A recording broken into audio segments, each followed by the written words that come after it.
26M, 3 years with fiancé, 24F. She's got me paying for her entire family.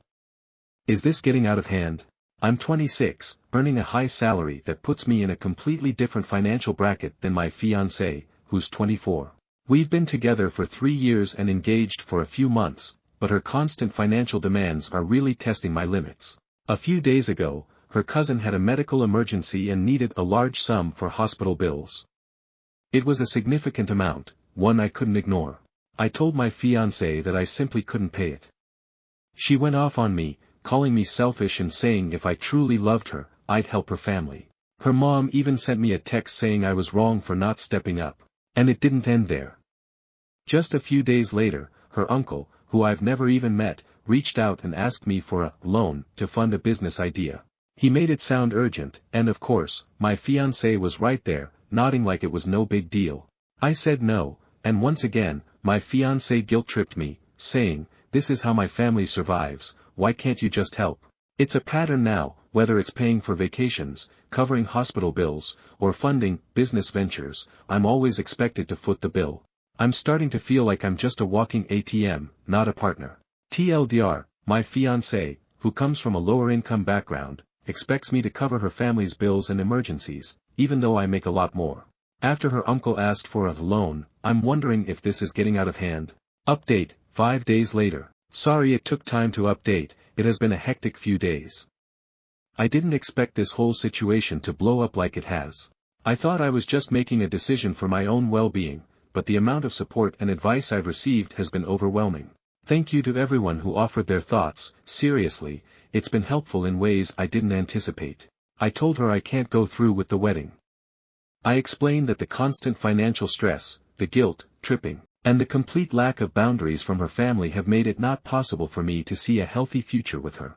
Her initial reaction was a mix of anger and tears, but when her family found out, they started harassing me with messages, accusing me of abandoning her and claiming I need to Panagitin or to be accountable for her because she was a virgin. Before we met AHD, she helped me a lot. Their messages quickly escalated into threats, making it clear they were trying to pressure me into staying in the relationship and continuing to support them financially. On top of that, when I mentioned that I'd been so stressed I was considering getting a vasectomy because I can't imagine raising children in such a toxic environment, her family's harassment only intensified. They're now demanding I go through with the wedding or pay up. Thankfully, my parents have been an incredible source of support through all of this. They're fully behind my decision to call off the wedding and have even offered to help me handle the harassment legally if needed. I've saved all the messages and threats to protect myself in case this goes further. I also told my fiancée she needs to move out of my place. Now she's refusing to leave unless I give her 6 months or a year of living costs and rent up front. It feels like she's just trying to take advantage of me one last time before the relationship is officially over. This has been one of the most draining experiences of my life, but I'm determined to move forward and protect myself. Stories number 2. Am I the asshole for refusing to financially support my parents anymore after seeing how they spend the money? I, 27F, have a really good job in tech, and I make a good chunk of money. I've been able to pay off my student loans, save for a house, and even treat myself now and then. I know I'm lucky, especially compared to my parents, who have struggled financially for as long as I can remember. My mom stays at home, and my stepdad works, but they've always been bad with money, maxing out credit cards, taking out loans they can't pay back, that kind of thing. A few months ago, they came to me saying they were falling behind on rent and bills.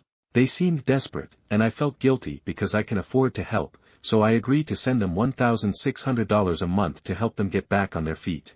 At first, I didn't think much about it. I trusted they were using it responsibly. But then, I visited them last week, and the first thing I saw was a brand new flat-screen TV in the living room. There were other new things too, a new designer bag, a fancy coffee machine, and they casually mentioned ordering takeout almost every night, because my mom doesn't like to cook anymore. When I asked how they could afford all of this, my mom shrugged and said, "Oh, we just wanted to enjoy ourselves a little. Life's short." That really upset me because I've been giving them money thinking it was going towards rent and utilities, not luxuries. I tried to bring it up calmly, but my stepdad got defensive, saying, "It's our money once you give it to us, so why do you care?" My mom then started laying on the guilt, saying how much they sacrificed for me growing up and how it's my turn to step up and help. I told them I wasn't going to send them any more money if they couldn't use it responsibly. Since then, they've been calling me constantly, leaving guilt-trippy messages about how I'm abandoning them. Even some extended family members have chimed in, saying I'm being selfish because I'm so well off and it's my duty to help my parents. I feel torn. I don't want to see them struggle, but I also can't keep throwing money at them when they're spending it on things they don't need. I've worked hard to get where I am, and it feels like they're taking advantage of that. Stories number 3. I 19/F have messed up my whole life and don't know what to do since I dated my 23/M boyfriend. I have made a huge mess of my life and don't know what to do. I 19/F started dating my 23/M boyfriend 3 years ago. When we first started dating, we didn't tell anyone because he said they wouldn't want us together. Eventually my sister, who a year older than me, found out. I begged her to not tell our parents. They eventually found out and were extremely mad.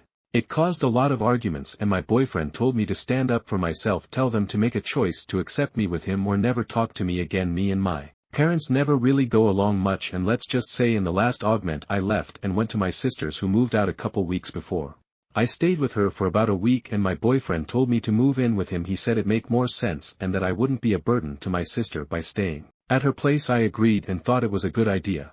My sister was hesitant about it. She kept asking me if I was sure it was a good idea since we only been dating a year this point, but I insisted it was a great idea.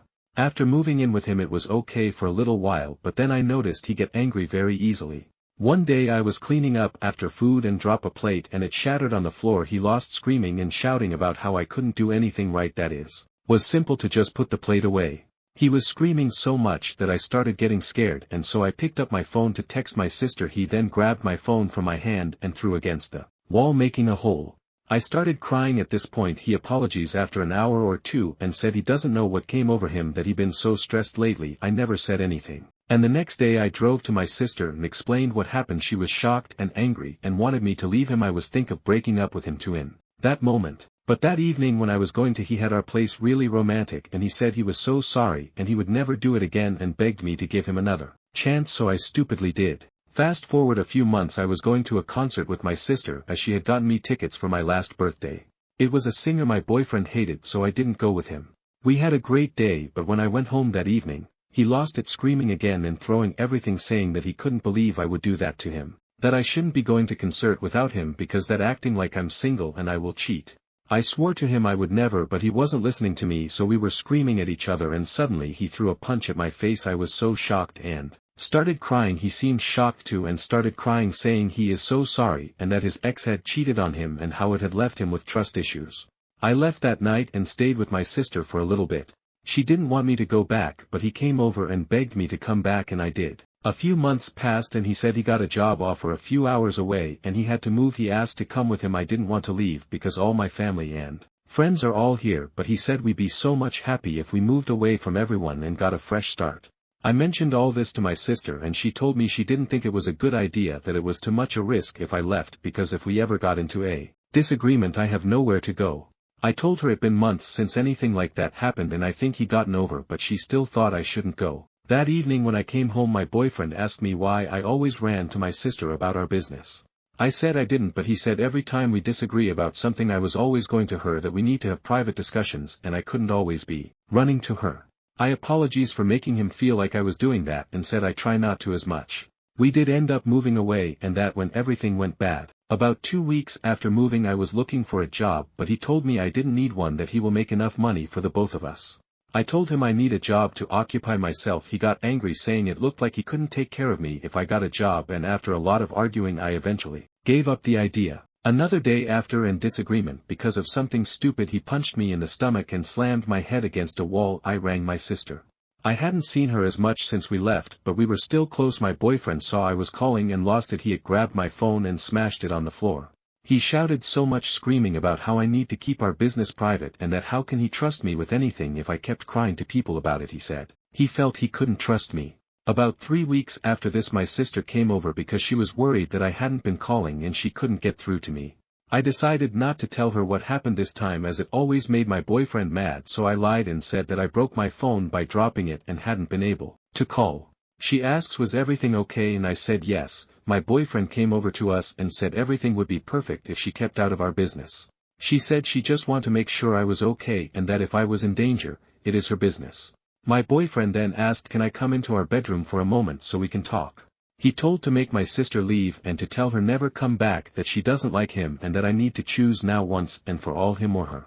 I loved him and I told my sister she needs to go, but she knew something was wrong and kept asking, is everything okay? That was when my boyfriend told her to get out. Now, she said no, not until she knew I was okay. I told her to leave, that I didn't need her help now. My boyfriend was happy I said this, he said after he was relieved. I finally chosen him for once. It eventually ends in an argument with my boyfriend and me against my sister. We both said some hurtful things and, in the end, she said she will go, but if I ever need her at all don't be afraid to call, that she will always answer. Was so angry. I said I will never need her again. I saw the hurt in her eyes when I said this, but she said nothing and left. That was 6 months ago. Now ever since that day everything been going bad. My boyfriend sold my car, so now I have no way to leave anymore. He did get me a new phone, but his phone plan is on it now. Nearly every day we argue and it always end with him beating me. I tried to leave once and regret afterwards when he caught me because he beat me so bad I thought he was gonna kill me. Last week he started choking me. I thought I was gonna pass out from it. I found out I was pregnant 3 days ago and I don't know what to do. I want to leave him for final this time because I realize everything that been happening now and I can't bring a child into this type of life, but I have nowhere to go. I want to call my sister to apologies, but I don't know will she answer me since it been 6 months since the fight. I have really messed up and I have no way out of it. Small update. I have been read all of your comments. I think I will try to give my sister a call, but I have to wait until my boyfriend goes to work or leaves in case he hears me call. Another small update. My boyfriend went to the store and has been gone a little over an hour now, so he will be back soon. So I finally rang my sister while I still had the confidence to do it. I tried ringing twice with no answer, so I left a voicemail and apologized and asked can she ring me back when she get it. She rang back nearly right away. She said she didn't answer the call as she didn't know the number. The reason is because a different one than I used to have, and hadn't expected to be me. We talked for a while. I apologized a lot for everything that happened and she said that it was okay. She said the argument did also bother her a lot. She wanted to ring me afterwards but couldn't since that phone was broken. She said wanted to come over a few times these last few months but was afraid she would make it worse for me or that I wouldn't talk to her. She said she's so happy I rang and that I finally want to leave for good. She said that she has been so afraid that she was going to hear that something bad had happened to me one day. We talked for a bit more and I explained more of everything that has happened. She wanted to come pick me up straight away, but I told her she couldn't, that he would be back way before she got here. We agreed that she will come tomorrow once he leaves for work. Once he leaves for work, I will gather all my stuff and pack a bag. I don't want to do it now just in case he see them when he gets back, because then he will know I am leaving. I know this may sound messed up to say, but I still do love him in some way. I'm not sure how, but I do. Thank you all so much for the comments and support. I don't think I will be able to update you anymore today. I will let you know tomorrow. Update. Some stuff has happened since my last update. I tried to pretend everything was normal when he came back. I had my clothes folded away in the wardrobe and any documents I had hidden under them. Before he went to work he became very angry. He found out I had called my sister. I had deleted Reddit app but had forgotten to clear call log from my phone. He must have went through my phone at some point. He was very angry, asking why I had called her when I know she hates us and that she was always trying to keep us away from each other. He was shouting a lot and hitting his fist against the wall. I wasn't really saying much at this point as I was afraid. All I said was that missed her and just gave her a call to see how she was and that the call ended in us fighting. I said I wouldn't call her again, but he didn't listen. He was still screaming and he slapped me in the face with the back of his hand. He said he doesn't know how he can ever love or trust me if I keep doing stuff behind his back. He then realized he was going to be late for work at this point. So he grabbed me by my hair and threw me into our bedroom. He said we will talk more about this when he get home from work, and he locked the door from the outside of the bedroom, which locked me inside it. He took the phone from me, saying I clearly couldn't be trusted with it while he is gone. I couldn't call my sister to tell her what happened as I didn't have the phone while I was in bedroom, so I didn't know if she was still going to come. After about 30 to 60 minutes I saw my sister car pull up from the window, and so I opened the window. It doesn't open completely, but it opens enough to talk to her and explain to her that I was locked in. I told her where our spare key to the house was and she came in and then unlocked the bedroom door. We quickly packed everything I need and left. Not long after, I left a note basically saying how I was leaving and wasn't going to come back. When me and my sister got into her car I started crying and apologized to her for everything that has happened. She gave me an old spare phone that she had and told me to keep it, so that is what I am using now. She told me that I could stay at her place for as long as I need. I haven't spoken to my parents yet as I find that will be a much harder call to make. I'm not entirely sure what I'm going to do next, but I won't be going back to him when I left him before. I was always hesitant even when leaving. This time, I'm not. We are still on the way to my sister's place as of now. Another update, this might be the last one for a bit. Sorry for not answering everyone back. A few hours after me and my sister arrived at her place, he called my sister's phone, as he had her number from before and no longer had mine. After a couple calls my sister answered it. He asked her has she seen me and she said no. He said he know that we called the day before and she said we did, but it ended in us fighting. I had told her that is what I said to him before he left for work. She said she hasn't actually seen me since our fight that time 6 months ago. He then started saying how he thinks I'm starting to lose my mind, how I keep forgetting things and that I have saying stuff that never happened and then forgot about saying it at all. He said to her that I've been lashing out and becoming extremely dangerous to be around. He told her how he was worried about saying that he was afraid I would hurt myself or someone else and that if she seen me to tell him right away as I'm dangerous to be around. I think he was trying to make her not trust me or something, I'm not entirely sure. My sister obviously didn't believe a word he said but just played along as if she did and said he would let him know if anything came up. He then went quiet and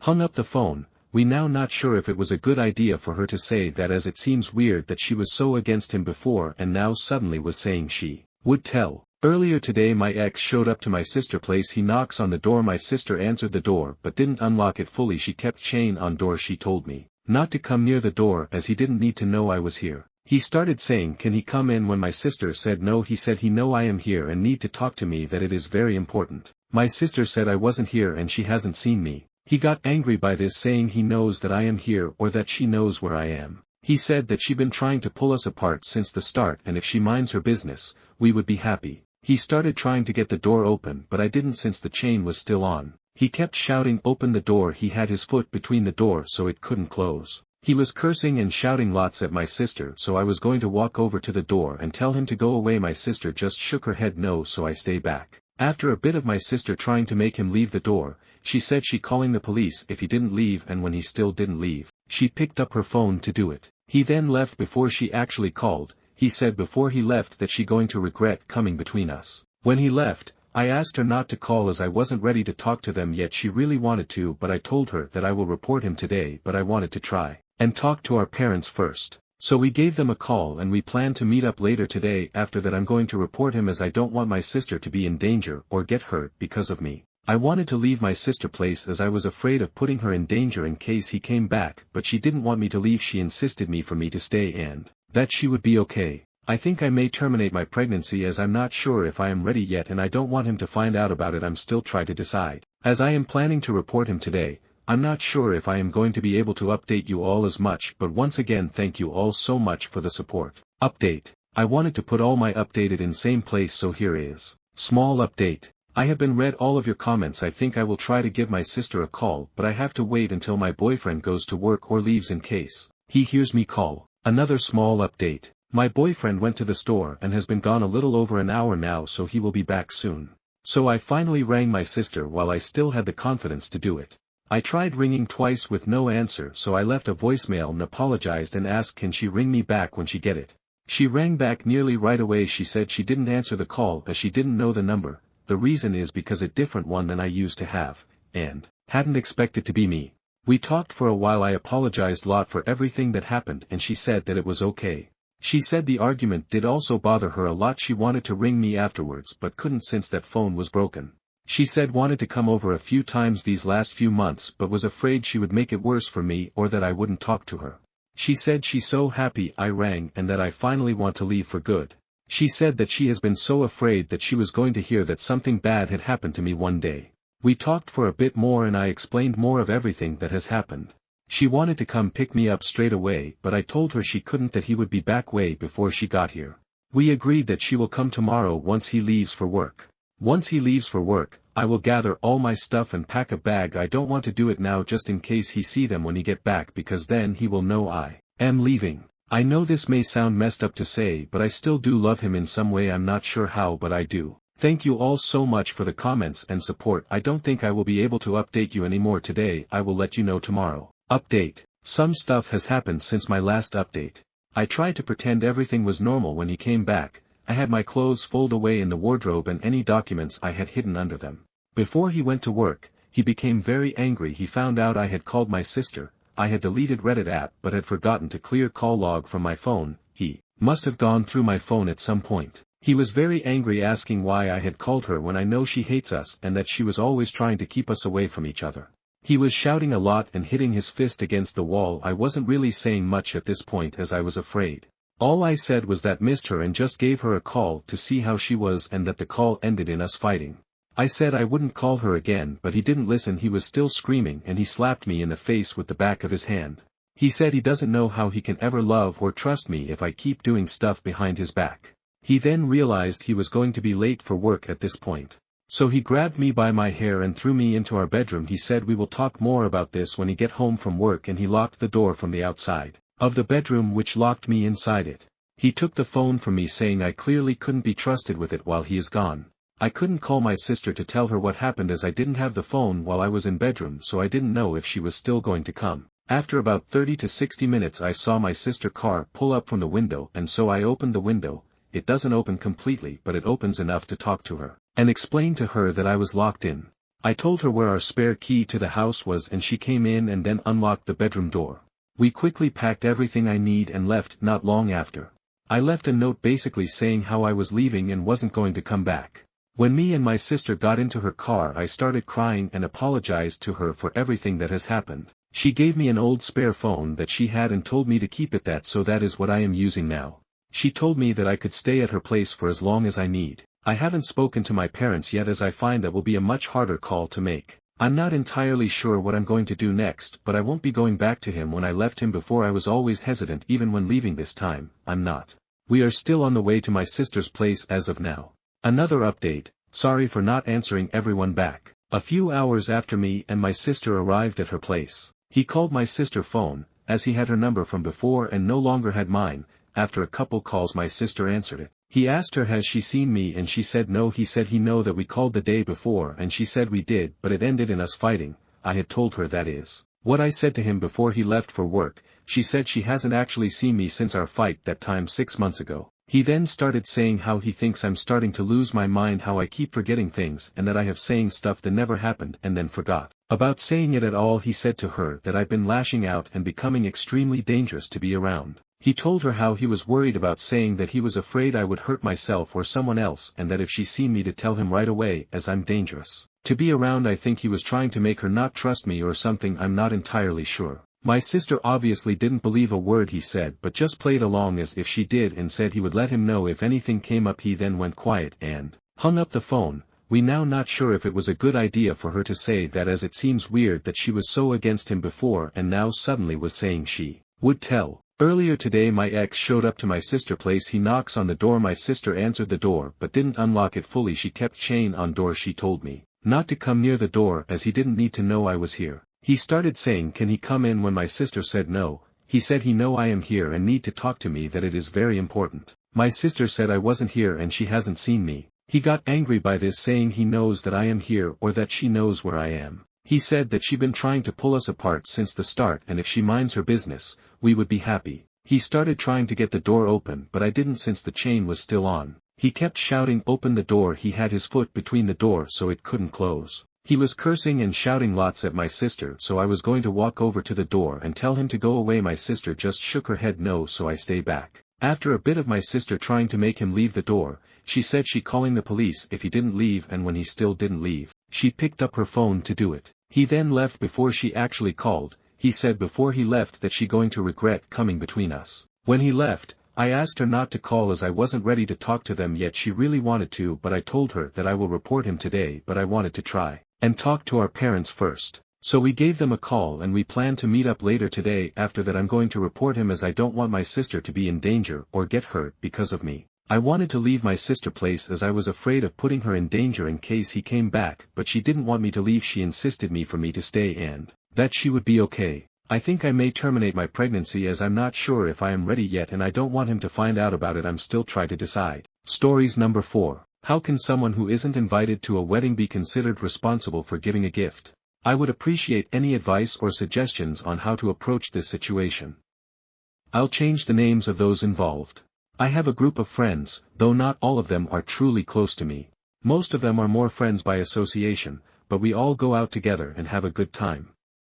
I do consider Maddie and Jessie to be real friends. For Maddie's birthday, I got her a cake.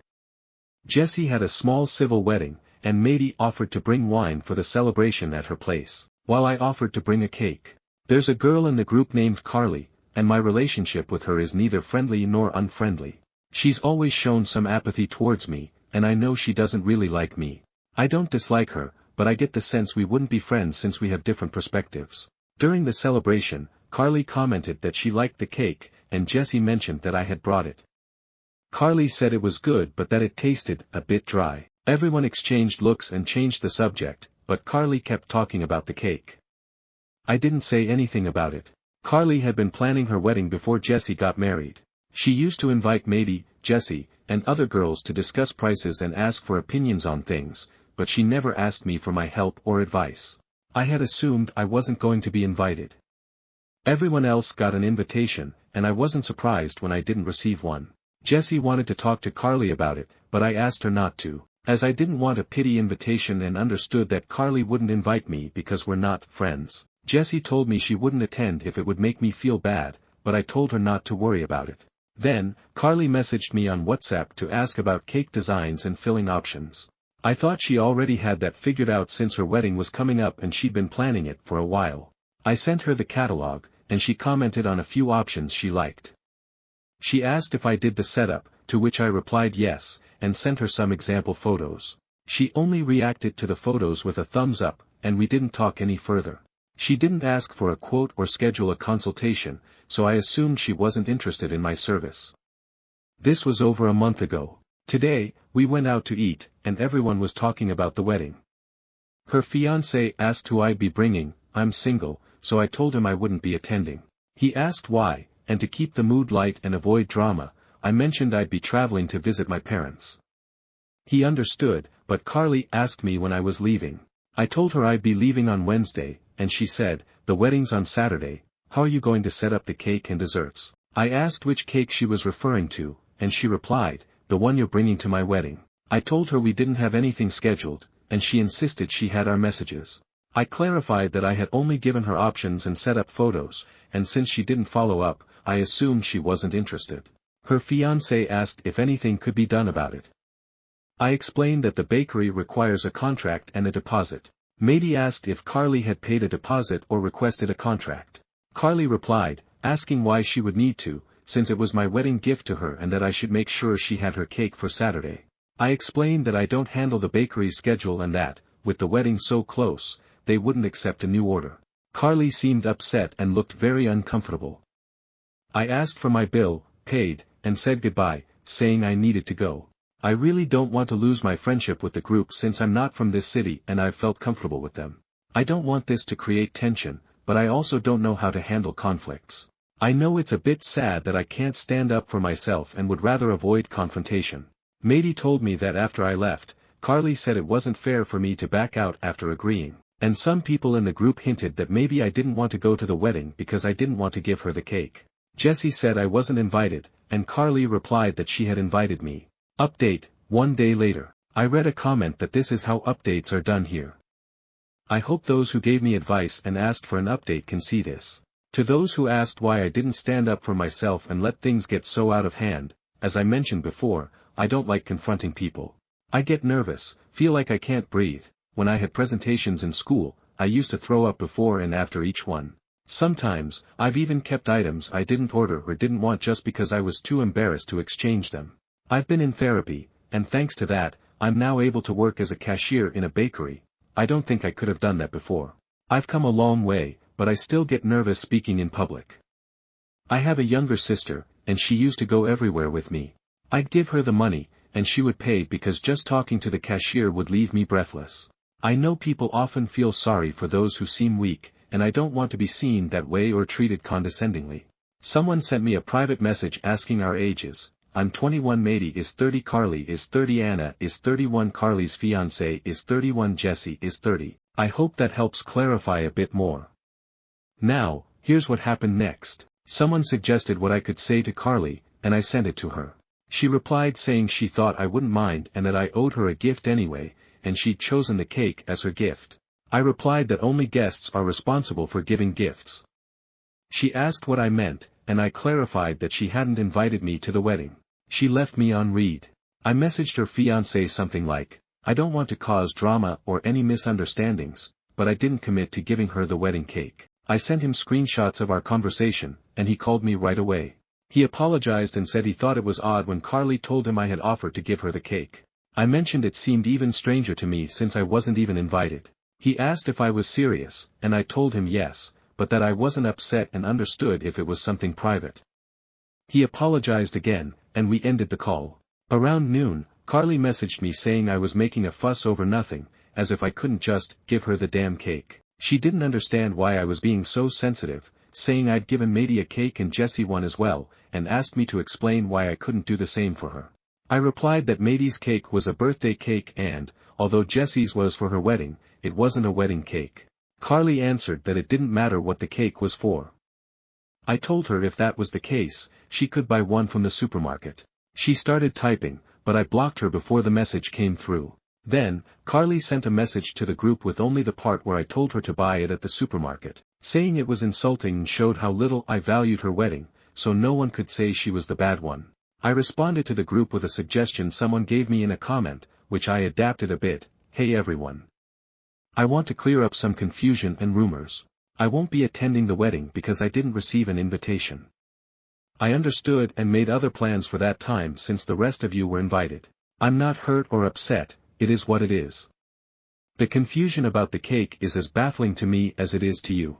I only provided information on models and fillings from the place where I work, and that's all. I don't understand why it's expected that I cover a cake for a wedding I'm not invited to. It's true I suggested the supermarket, as she said the purpose of the cake didn't matter. I hope this clears everything up. I wish you all a wonderful time celebrating Carly and her fiancé. Congratulations in advance to the happy couple, and I hope those not involved don't feel caught in the middle. I posted screenshots where she reacted with a thumbs up when I sent the samples, along with all the conversations from that day and today. After a while, someone commented that the group wasn't meant for this kind of drama and that we should resolve it privately. Maddie jumped in and said, Carly demanded the cake in public, so it's only fair that everything is explained publicly. Another girl, let's call her Anna, commented that's not the way to ask for a gift. Carly saw everything and sent a voice note saying she didn't know a simple cake would ruin my finances but that it was fine and that I shouldn't have shared everything in the chat. Then, she sent a second message saying that when I get married and don't have friends who can help me out with things from their jobs, I'll understand what it's like to be without support. A guy replied tagging her, you didn't invite her. Carly responded saying she had sent the invitation.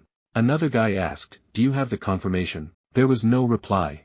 Carly, no, but she should have told me when she saw she didn't get the invite. Jessie replied that she didn't like Carly's attitude, that she even considered not going and would only attend for the fiancé's sake. Carly then said, so no one says I didn't invite you, everyone can see here I'm inviting you now. I'll send an electronic invite since there's no point in printing one now. I replied not to bother, as I already had plans. Carly replied, there you all see. Then, someone who hadn't spoken left the group. Update 2 to 10 days later. Hello everyone. Before I get into what happened, I just want to thank you all for your kindness and great advice. I will try to explain everything in order this time. I tend to be very brief when I speak, which can confuse people, but I don't mind clearing things up. You're all great. It's just that, the way I speak, my sister always has to ask me things like, did this happen before or after, or what happened next, to clarify things. When Carly tasted Jessie's cake, she had already sent the invitations. That was on Monday. The group chat went silent after that, and the boyfriend muted it since he is the only admin. On Tuesday, the boyfriend came to the bakery to ask how I was doing. He apologized for Carly, saying he felt bad for how she treated me. Then, he gave me an invitation. It wasn't like the originals, it was just a white envelope with a printed letter inside. I know you all like details. He asked me to come to the wedding, but I told him I already had plans and wouldn't feel comfortable going. He asked why I didn't say anything when I didn't receive an invitation. I honestly told him that I was embarrassed to be the only one excluded, but I understood. He said he didn't know, and when Maddie mentioned it, Carly said she had already sent it but would check it. He kept asking me to come, saying it would mean a lot to him. I said no. I'm learning to say no, and honestly, it feels great. He asked me to think about it, left the invitation, and left. Later that night, he added the guy who had left the chat earlier, the best man, back into the group. Then he sent a message saying something like, "The issue is resolved now, it was just a misunderstanding. We hope OP will join Carly and me on our big day. It would be really sad, we'd really miss her if she doesn't come. OP, please come celebrate with us." Anna sent me a private message asking, "Did the boyfriend really bring you an invitation?" I said yes, and she said, "Send me a picture." When I sent it, she replied, "What an idiot." She added, "Don't go if you don't want to. Don't let him off the hook. He's no better than Carly." I thanked her, and we wished each other a good night. The boyfriend reactivated the chat, and Carly replied to his message with 2 crying emojis, "Yes, OP." Then, the best man left the group again without saying anything. I also left the group and turned off my phone. When I arrived at my parents' house, I turned on my phone and saw a bunch of messages. I didn't know what Carly had said, but I assumed it was about me or something else because Anna sent angry messages like, "That was too much." To the group. The boyfriend had sent, "It's here now, calm down." Carly had sent a bunch of messages in the group asking why I wasn't responding. Mady replied to one of Carly's messages, which I couldn't see, saying, "Why do you want me to reply if you feel that way?" Apparently, Carly had said something like, "That idiot never has an opinion about anything, and now she's trying to act interesting." Jessie responded in a group saying, "She's not receiving the messages, she's not seeing this." I had a lot of private messages from Jessie, but I first opened the group chat. There were more messages, but honestly, I didn't feel well. I turned off my phone again. On Saturday, it was the wedding, and I saw the photos on Facebook. Jessie and Mady had sent me private messages, but I didn't know what to say. In the end, Mady came to see me at work. She asked if I was upset because she went to the wedding. I told her no. She mentioned that I hadn't responded to her messages, and I told her I was just stressed. She also told me that she asked Carly's mom about the whole cake issue. Carly's mom said she hadn't received it either because Carly wanted another girl to buy her cake a week before the wedding. Mady told her that Carly had originally chosen a fake cake, and the guest cake was pre-ordered in individual portions. Carly's mom said she would talk to her, but thought it was just a misunderstanding. Mady also mentioned that the best man told her he was going to cut ties with the boyfriend because of the resort issue and everything that happened.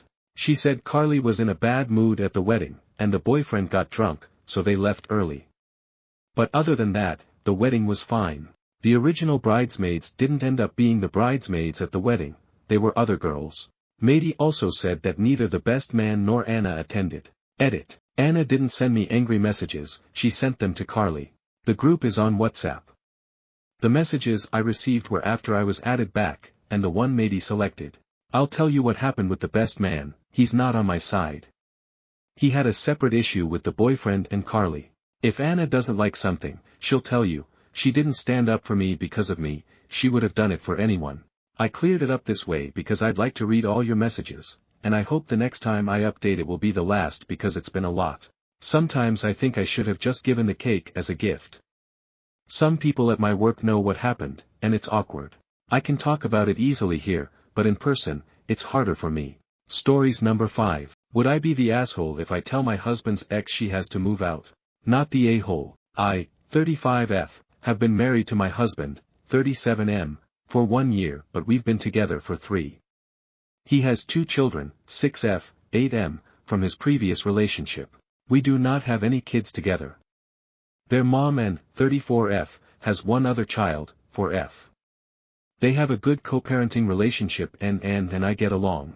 The last week went and picked up the kids, we have week on week off. She told us that the kids might need to spend a few weeks with us because her and her current husband are getting a divorce. The house is in his name, he had it when they got together, and she's been a stay-at-home mom for their whole relationship. She said she was going to stay with her sister but they don't have enough room for all 3 kids. I jumped in before my husband could say anything and offered her the guest room and told her the girls can share a room here just like they do at her house. That way she didn't have to miss her time with the kids and we could help with her daughter while she gets a job and gets things figured out. She thanked us and said she'd let us know when she would be moving out as soon as she could. My husband asked me if was 100% okay with it, and that it would be fair to get her in here and then have an issue later. I told him I was okay and we'd work through anything that comes up. That was 3 months ago. She's lived with us for 2 months now and everything is great. It's actually better than great if I'm being honest. Having her here means I don't have to take both kids to the store if I need something for dinner. Housework is divided between 3 people. She's gotten a job and isn't having to pay for childcare, which is about $700 a week in our area, even though I told her she didn't have to. She is giving us $500 a month for bills. I was talking to my sister and cousin at our early Thanksgiving and my sister said I'm crazy for letting her stay with us. That I'm devaluing myself as a partner and being an asshole to myself for allowing this to continue. My cousin agrees with her. She said the only reason his ex would agree to stay is if she still wanted to sleep with him, and him agreeing means he wants it too. I don't see them behaving any differently than before, and I truly trust my husband. But now I'm starting to doubt my decision. Would I be the asshole if I tell her she needs to find somewhere else to live? Am I the asshole to myself if I don't listen to them and let her stay? Update. Thank you all for your comments. You're right, this isn't the first time I've let my older sister's comments get into my head. I sent her a text and told her that my household isn't her concern and if she doesn't trust the man in her life she should focus on her own. Thanks for the reality check. And is dying over the number of sister wives comments. Have a good evening and happy holidays to everyone. Stories number 6. Am I the asshole for telling my MIL she failed as a mother and as a grandmother when she shared my husband's childhood trauma with my little girl? 35F, my husband Nate, 36M, and I have 2 baby girls together, 6F and 4F. I met Nate in college and have been with him ever since I was 20. My husband prides himself on being strong and won't talk about his feelings unless I pry. He's very protective of me and our girls and likes to take care of us in whatever ways he can. When I was in middle school, I was molested by my dad's friend. I'm not ashamed, but it's also something I've only spoken about with a few close friends and my family. I opened up to Nate about what happened to me after we'd been dating for around 2 years, and I remember he had a very strong emotional reaction to learning about my abuse. He got teary, it was the first time I'd seen him cry, and told me he wanted to kill the guy. He also told me that he understood how hard that was for me and so he's determined to make sure nothing like that ever happens to me again. I asked what he meant, but he wouldn't elaborate any further. I always had this comment in the back of my mind, but I didn't want to push him into telling me about something he wasn't ready to talk about. The year we got engaged, we spent Christmas with his family. My MIL and I both had way too much to drink and were sitting and talking in the living room. Out of the blue, my MIL asked me if Nate told me what happened to him when he was little. I said no, and she started crying and telling me that someone hurt him very badly and I needed to talk to him about it. Nate was rightfully furious when he heard this. He said that he was over what happened and didn't want to worry me unnecessarily. I told him that he didn't need to share anything, but I'd selfishly like to know what his mom was talking about so I could support him. He said he didn't need support, but told me that he was molested and raped when he was in 2nd grade. I told him I was so sorry and that I was there if he ever wanted to talk to someone about it. Nate told me that he doesn't like to talk about what happened because it sounds worse than it was and that he doesn't like to upset people unnecessarily. We've talked about what happened to him twice since, but he really is resistant to letting me support him or acknowledging that it hurt him in any way. He also always tells me that what happened to him wasn't as serious as what happened to me because it's different for guys, which I obviously don't agree with. My MIL is an entirely different story. On several occasions, usually after drinking, she's raised the assault with me. She's shared a lot with me, including some of the more personal details about the abuse and the fact that he was withdrawn and had night terrors for years after it happened. She's asked me if the abuse still impacts him, specifically, if he has nightmares or has trouble enjoying sex. I was very uncomfortable with these questions, but always said I hadn't noticed anything. I admittedly let this go on for longer than I should have because I had conflicting feelings about what I should do in this situation. On one hand, I know this was difficult for my MIL, and I wanted to support her in whatever way I could. On the other, I felt strange about the fact that I knew more about the situation than my husband realized and felt that my MIL's sharing sessions were a major violation of his privacy. I finally worked up the courage to tell my MIL that I'm glad she trusts me with this information, but I feel guilty hearing about the situation from anyone other than my husband. I explained that he's very private about it, and I feel like these conversations are an invasion of his privacy. Mile got teary and said Nate's just ashamed and doesn't feel comfortable talking about it because he's a man and doesn't want to be perceived as weak, especially by me. I told her I don't necessarily disagree, but I want him to have control over the situation and what he shares with me. Mile, to her credit, seemed to understand and stopped talking about the abuse with me. Last weekend, my oldest daughter had a sleepover with her grandparents. The night we picked her up, she started crying when I was getting her ready for bed. She told me that her grandmother told her that someone hurt her daddy when he was little and that it made him very sad. Mile told her that the person touched his private parts and said that some adults who seem nice are bad and want to hurt kids. My daughter expressed fear that someone may hurt her, and is even more upset about the fact that someone hurt her dad. I told my daughter that her dad is safe and happy now, and that the things that happened in the past aren't for her to worry about. I calmed her down, but my daughter is still scared, sad, and confused about the situation. When I told my husband what happened, he was devastated. He told me that he doesn't want her to worry about him and that he wants to be strong for our little girls. I told him that we all know he's strong and he has nothing to be embarrassed about. But my husband kept saying that his mom humiliated him by sharing this with me and our child. I asked how he wanted to handle his mother, and he was too overwhelmed to even think about it. Yesterday, Mile called about getting together with the kids again soon. I immediately asked why she thought it was appropriate to share deeply personal information about Nate with my 6-year-old. Mile said that my daughter needs to know that bad things can happen to kids and how to keep herself safe. I said that not only is it my job to teach her those things, but also, I can teach her to set boundaries and communicate with me without sharing her dad's trauma. I said that not only is my child afraid and sad, but my husband is embarrassed that his daughter knows about his assault. Mile then said I was feeding into his embarrassment by repeatedly suggesting it's something that shouldn't be shared with me or my daughters. She said that I'm validating his fears that he has something to be ashamed of and that he's less of a man by encouraging the secrecy. I told her that I'm not doing anything aside from letting him take the lead on what he wants to share and not taking to others about his trauma.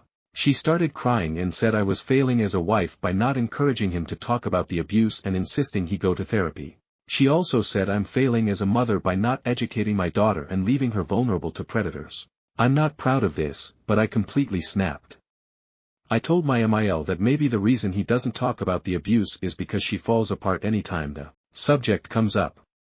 I said that the few times he's opened up about the abuse, he's too busy convincing me he's fine to let me comfort him or let himself process his feelings. I said I blame her for this impulse since he's had to be strong for her so she doesn't lose it for his entire life. I also told her that she's failing as a grandmother by repeatedly violating her son and daughter-in-law's boundaries and teaching her grandkids that's okay. Mile said I have no idea what it's like when your child is hurt in the worst way possible and says she sincerely hopes I never have to experience that. She then said it's even worse to be the mother than a victim and that I have zero empathy for her. I said she was making it difficult to sympathize with her and hung up the phone. I do feel badly that I said she failed as a mom and a grandma even though she started it. I know it's a sensitive topic and I could have handled it better, but also, I was so angry. I told my husband what happened, but he's reached his emotional capacity at this point. I told him I'd fix it and am considering apologizing to my Mile just to take the stress off of him. Am I the asshole for how I handled the situation? I'd appreciate any advice. Stories number 7. My 31M father, 67M, is now on his deathbed. He verbally mentally and abused me when I was younger and now wants to see me. I have no desire to see this man but my mother and sisters are giving me hell over it and my wife thinks I should at least go, once. What do I do? I have 3 sisters that I love and a mother I adore, not always though. I hated them when I was younger because while my father would yell at me or belittle me for everything possible, they were the apples of his eyes. I did my best at school and karate, nothing impressed him, not when I earned a full scholarship to a prestigious university, not when I was the valedictorian of my year group, not even at 26 when I managed to start my own small company that has grown considerably since. No matter what I did, I was made to feel worthless, less than a person, good for nothing, useless, a failure. I have lingering issues about it to this day. When I was younger all I wanted just once was for my father to say I'm proud of you, nothing even close. He doted on my sisters and mother though and I'm not proud to say I hated them for it as much as I hated him. How dare they get away so lightly, how dare they get his smiles and laughter and kind words when all I had to get was cruelty. It took me a long time to finally begin a relationship with my sisters or mom that wasn't the jealous angry son. Today we are all very close, I love them to death and would do anything for them. Some time ago my father was diagnosed with cancer, he's had other issues as well, suffered through 2 heart attacks and a stroke, and it seems as if his body can't carry on anymore. He's dying and I don't care, I don't have it in me to care, and if he died I could live the rest of my life having never seen him before he passed or knowing that I won't attend his funeral. He wasn't present at my wedding either, I did not invite him, which was very noticeable to many of my family members, but I didn't care. I'd found a woman who loved me and that I loved, and I wanted to share that day with the other important people in my life that I love or strongly like. My uncle was always sympathetic to my case as growing up, my father. His older brother was an asshole to him, and he understood why I wouldn't want my father there even while other family members thought I should have still invited him. Here's the thing, he wants to see me, he probably has only a few months left and now wishes to see me. My wife, mother and sisters all want me to pay a visit to him. Well, my wife thinks I should go just once, she isn't pressuring me. She knows my history with him and says if I decide not to go, that's it then. My mother and sisters however do think I should go and have all spoken to me several times in the past month about this. The only person who's laid off bugging me about it is my older sister, I'm the second child. She's 34 and she was the one who say my father be a dick to me from as far back as she or I can remember. My 2 other sisters are several years younger, 26, 25. We met recently to talk about it, my older sister and I, and for the first time in years I broke down crying. I literally just let it out. I told her I can't do it, I tried to put everything in the past but I can't, I hate that man and what he did to me mentally. I can't forgive him, and she says she understands. She said she'd speak to my mother and sisters, however my mother's sisters tend to be very pushy. Anyway, do you all think I should go at least once? Update. So I went to see my dad and it basically went like shit. I fucking caved and decided fuck it, I'll see what he wants. Maybe this is something worth hearing. I visited the hospital by myself. Now wife. No mom. No sisters. Just him and I. He looked old and tired, and just as I predicted, I didn't find it in me to be angry. This wasn't the man I remembered, this was just some old broken man. It would have been a waste of my time to feel angry, and yet I did. I was so pissed off because I couldn't stand across from him eye to eye and let him see that the son he treated like dogs had built a wonderful life for himself. We didn't say anything to each other for around an hour. Then eventually I found my voice and said, "You know this is the last time we'll ever see each other, right?" No response. Then he replied, "I know." So I asked him why now. Why did he want to see me so badly that he had to send a message through my mother for me? And here is where I learnt that my existence was fuck all to him. He admitted that he did it just to give my mom closure. She didn't ask him to do it, but he knew she wanted it. So I asked him why he treated me the way he did my whole life, and he replied, "I never wanted a son, never had any interest in one." It fucking hurt, but I kept listening and he kept speaking. He said that in the first few years of my life he tried his best to care about me, but eventually he realized he couldn't. Then came the final nail in the coffin of my relationship with that man. "I never loved you, but I didn't hate you either, I just didn't care for you because I never wanted a son. I wanted to give you up for adoption when you were younger, but your mother would never have forgiven me. So I did my best to push you aside, and you would always try and get my approval for stuff. I felt bad at times, but I just didn't care for you." By that time I was crying. Me, a 31-year-old man, left my dying father in his hospital room and went to my car crying. I could have gone my whole life not knowing that. Fuck my mom, my sisters, my wife and my dad. I'm just so pissed right now. There was a part of me that hoped we would bury the hatchet. Nope, I just learned he never gave a fuck. I will never speak of my father again. I will not attend his funeral or visit his grave. When he dies I'll be at the bar drinking because the fucker is gone from this world, and I will do everything I can to be the father he never was. TLDR, visited dying dad, found out he never wanted a son, wanted to put me up for adoption, didn't love me, didn't hate me, just never cared about me. Final edit. I just want to say thanks to everyone for your kind words, both in comments and PMS, they really helped a lot, particularly while I was hungover this morning and laying in bed thinking about life. Also to the stranger who gave me gold, thank you, never had that before and it was quite unexpected. I've got a ways to go still. I feel like yesterday opened up wounds I didn't even realize had never really healed, and I'll be talking to my wife about it and, most likely, a professional as well. I won't cut my mom or sisters out, I am not angry at them. Their experiences with my father were different from my own and I do not fault them for that. However, right now, the best thing for me, is just to not be around them as much. So I don't think they'll be seeing/hearing from me for some time. Once again, I sincerely thank everybody. It was your comments and PMS that made me realize, yeah, it hurts like shit, but I can't let him have any more power over me. I'm in the prime of my life and I've built a nice life for myself. I don't need a dying man's approval anymore because I've done the best I could for so long without it anyway, so here's hoping things will get better soon. Stories number 8. My parents didn't attend my graduation. I think this was the final blow for our relationship. Update. Hi all. Just thought I'd give you guys an update, since the amount of support and comments I got were insane. First of all, I'm safe-ish. Life seems promising, and for once, my thoughts are not in a dark place.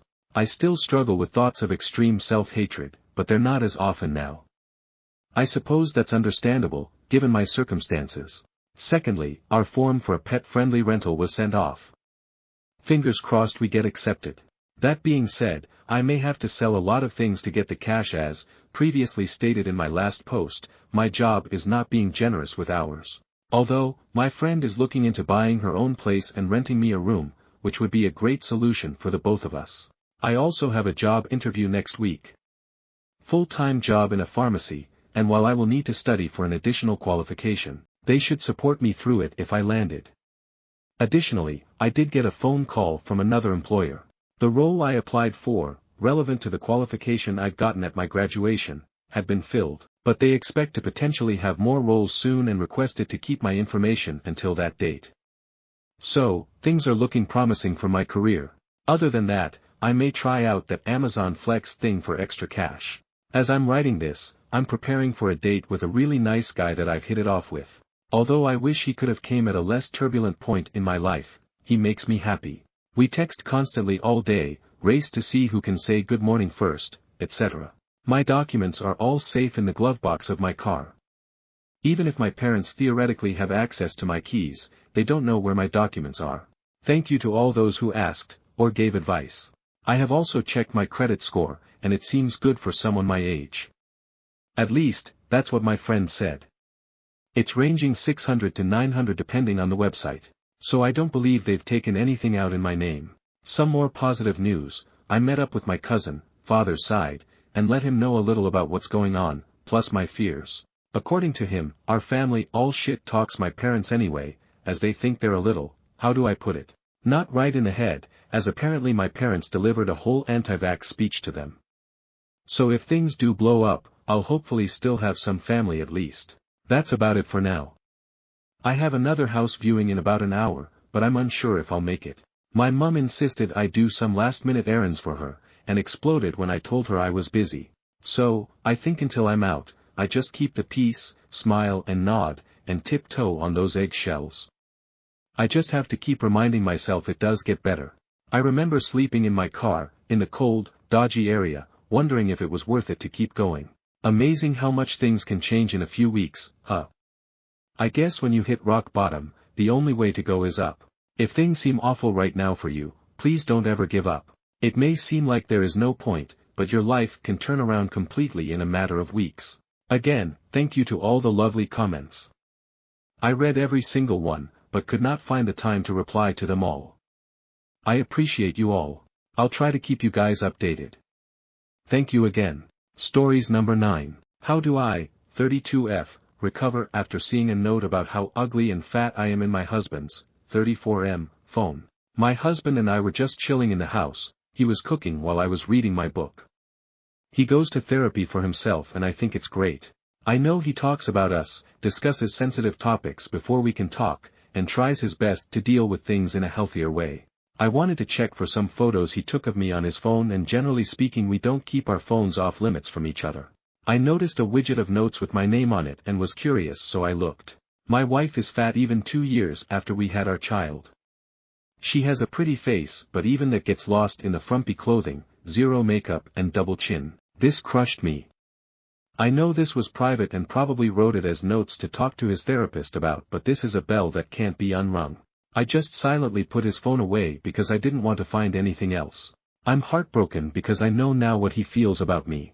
Sure, our sex life may not be the best right now, and my physical fitness hasn't recovered, but after reading that note, being ugly and fat is all I think about. I am just obsessing over it. I've just been very reserved the past few days and I am too embarrassed, angry, humiliated and unloved to even bring this up to him. If I even can. He's never outwardly expressed that to me, or his behavior actions isn't aligning with what he wrote in his notes. He is kind to me and treats me well.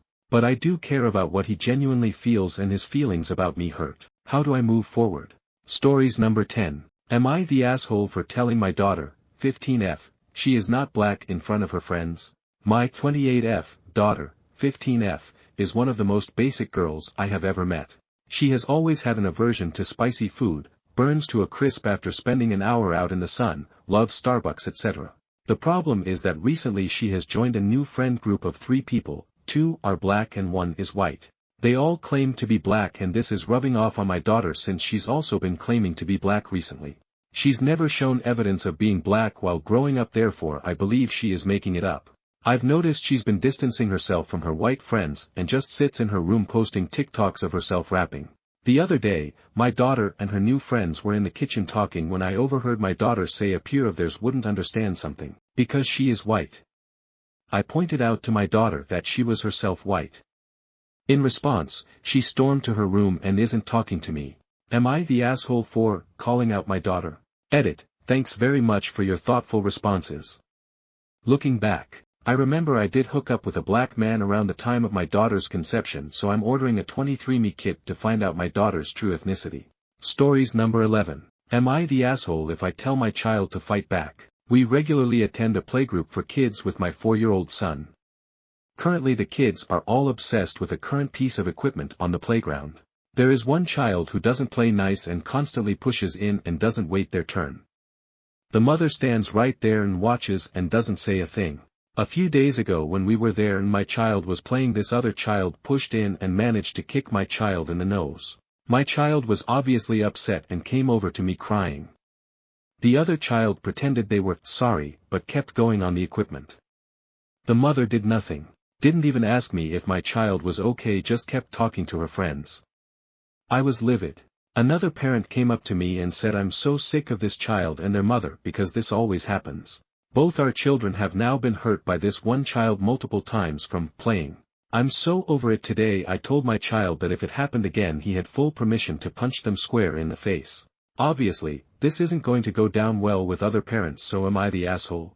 Edit, just editing to say I have in the past said several times to the child in front of their mother that they need to stop or wait their turn. I'm incredibly non-confrontational, so yes, I am probably the for not saying anything directly to the parent, but the next time they are there I will try raise my concerns directly with her. This is the first time I have come across a parent like this. Most other parents are immediately sorry and will guide their child to do the right thing. It's really the first time I've watched a parent not be embarrassed by their child's atrocious behavior. Stories number 12. Am I the asshole for yelling at my aunt after she ruined my graduation and kept pulling the special needs card? Alright. I know how the title sounds. I want to start off by saying that I'm new to Reddit, and I've ranted on here literally yesterday, but it is so nice to have a place to be messy. LOL. Into the situation. I, 17F, have an aunt, 48F, and a cousin, 15F, that constantly pull the special needs card. I know how that sounds, but I'm not being ableist or anything. As someone with autism and ADHD, I know very well the struggles and I know it's a spectrum.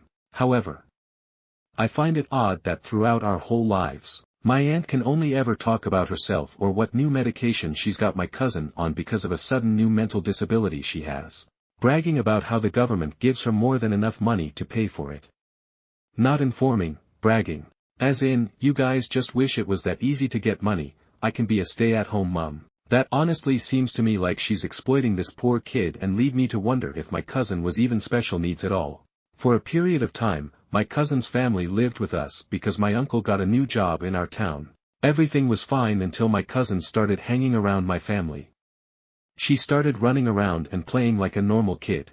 At first she said things like, I can't play too much, the new medicine I'm on makes me sick, or, because of my autism, I can't eat fruit. My family are farmers, and we have a big property. So when we tried to give my cousin an orange she said she couldn't because of her sensory issues. My mother didn't push but asked if she had ever tried one.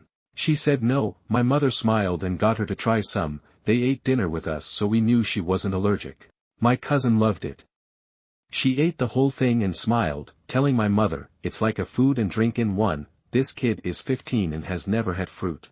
My mother asked what she eats as a snack if she doesn't eat fruit, and she said that she eats tinned spaghetti or packaged mac and cheese. Same for normal meals. That night, my aunt yelled at my mother for giving my cousin fruit and said, and I quote, "You're making her too normal." I kid you not, this woman said that fr. I heard it myself.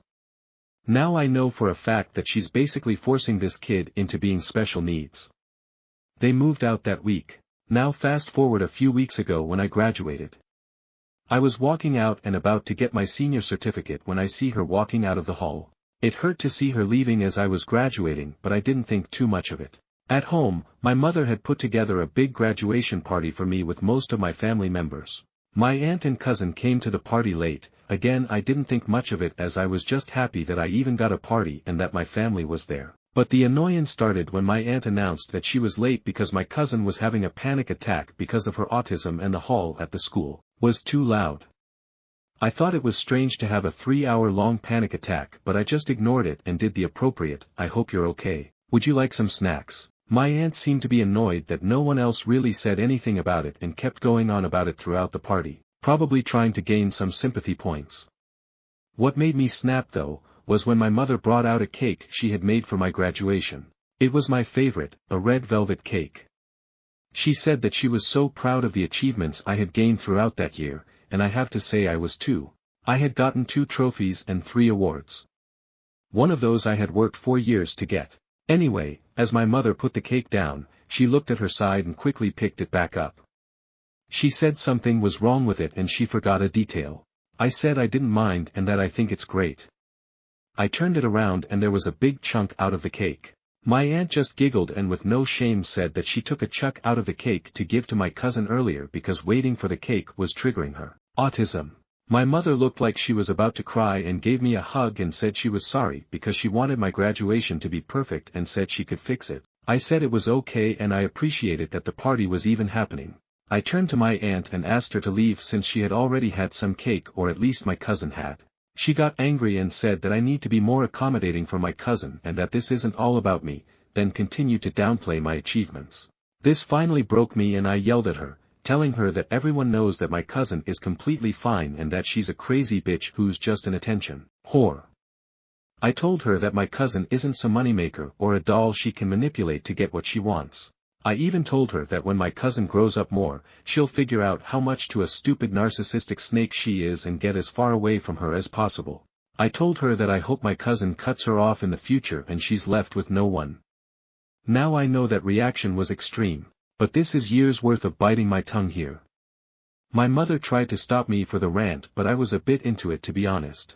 I was just so sick of my aunt being an attention seeker.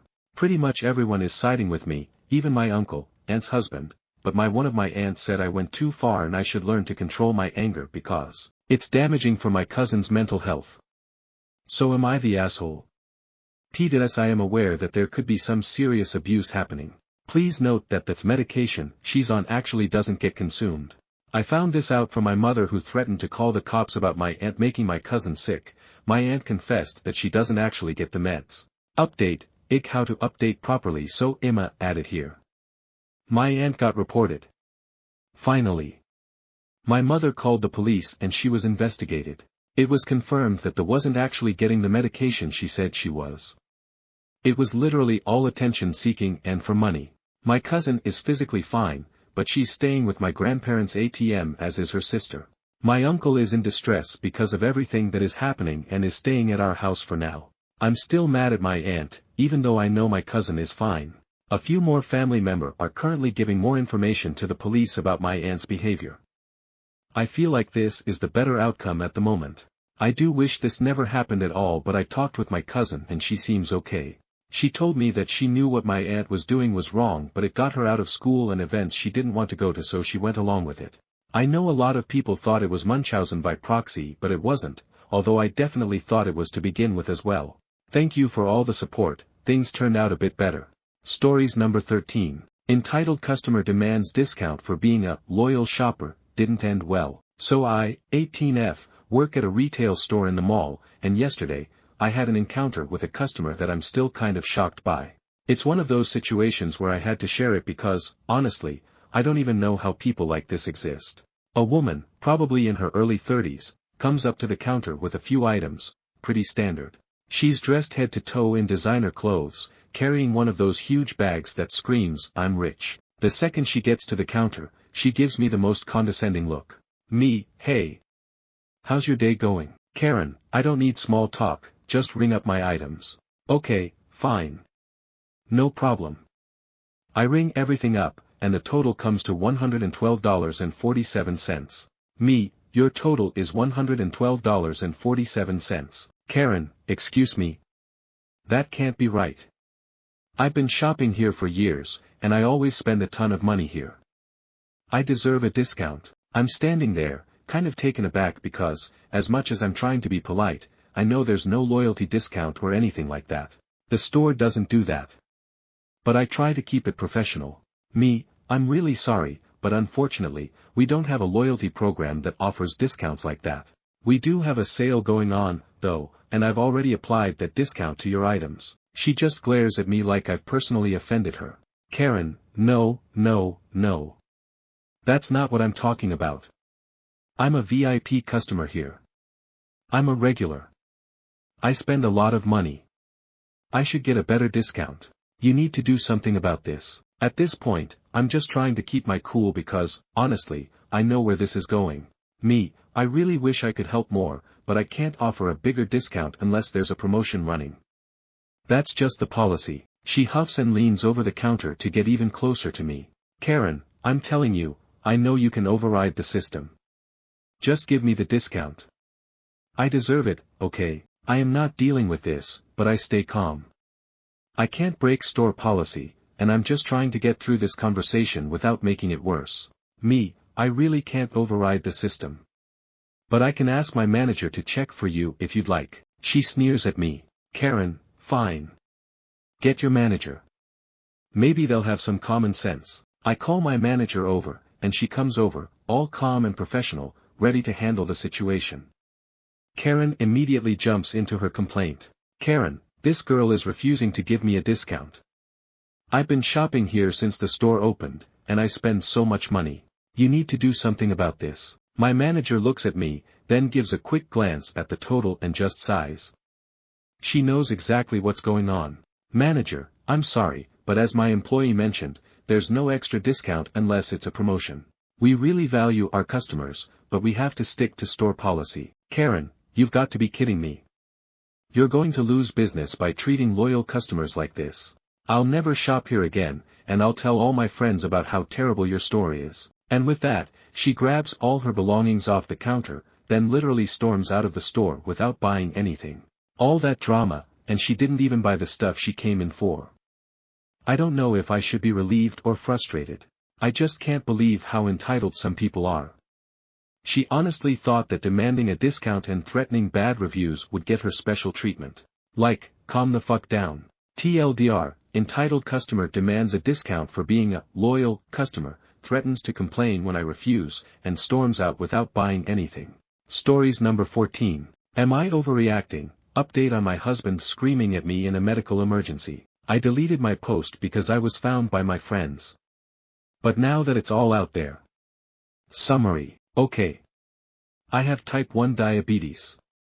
I was switching insulin which made me go into a fast and terrifying low that wasn't caught by my sensor. This is actually fatal. I could die. My husband screamed at me while I was trying to figure out what's happening. Low blood sugar makes your brain stop working and unable to find words. A regular and common symptom of diabetes, a man who has been with me for 14 years should know. He screamed all the way from me realizing that I was in danger until I went to bed. He berated me all the way to the bedroom when I was trying not to lose consciousness. Update. I told him that he has to schedule a therapy appointment if he wants to save this marriage. I told him that if he thinks that my yelling for help in a medical emergency is viewed as me being bitchy or yelling at him, then I cannot remain in this relationship. I never yell at him. I am actually overly understanding. Maybe too much. I don't think he will. He doesn't want to put effort into keeping me or his children. He told me that's valid when I told him what I was feeling but has not attempted changed behavior. Stories number 15. Am I in the wrong for telling my ex-husband that our kids are justified in feeling like they don't have a father? A promise is a promise. As I mentioned earlier, my ex's stepson had an altercation with him because my ex refused to let him go out. Now I have more details. My ex's stepson had plans to go bowling with some friends. His biological father had already given him permission and money for the outing. However, when he told his mother, she said he couldn't go because they needed him to stay home and watch his younger siblings. My ex and his wife had planned an outing and needed someone to stay with the kids. This led to an argument. The boy raised his voice to his mother, and my ex stepped in to demand that he respect her. The boy replied that he wasn't his father. Trying to maintain authority, my ex told him that as long as he lived under his roof, he had to follow his rules. The boy ignored him and turned away. My ex followed him and touched his shoulder to get his attention. At that moment, the boy turned around, punched him, and shouted that he wasn't his father and could never compare to him. The mother scolded him for his behavior, but the boy, still angry, shouted back that he hated her. This version was shared by my ex and his wife to my ex-mother-in-law. My sister-in-law later related to me. They went to see my ex-mother-in-law to try to gain her sympathy and convince her to take care of the kids, the two stepchildren and the baby, so they could go out.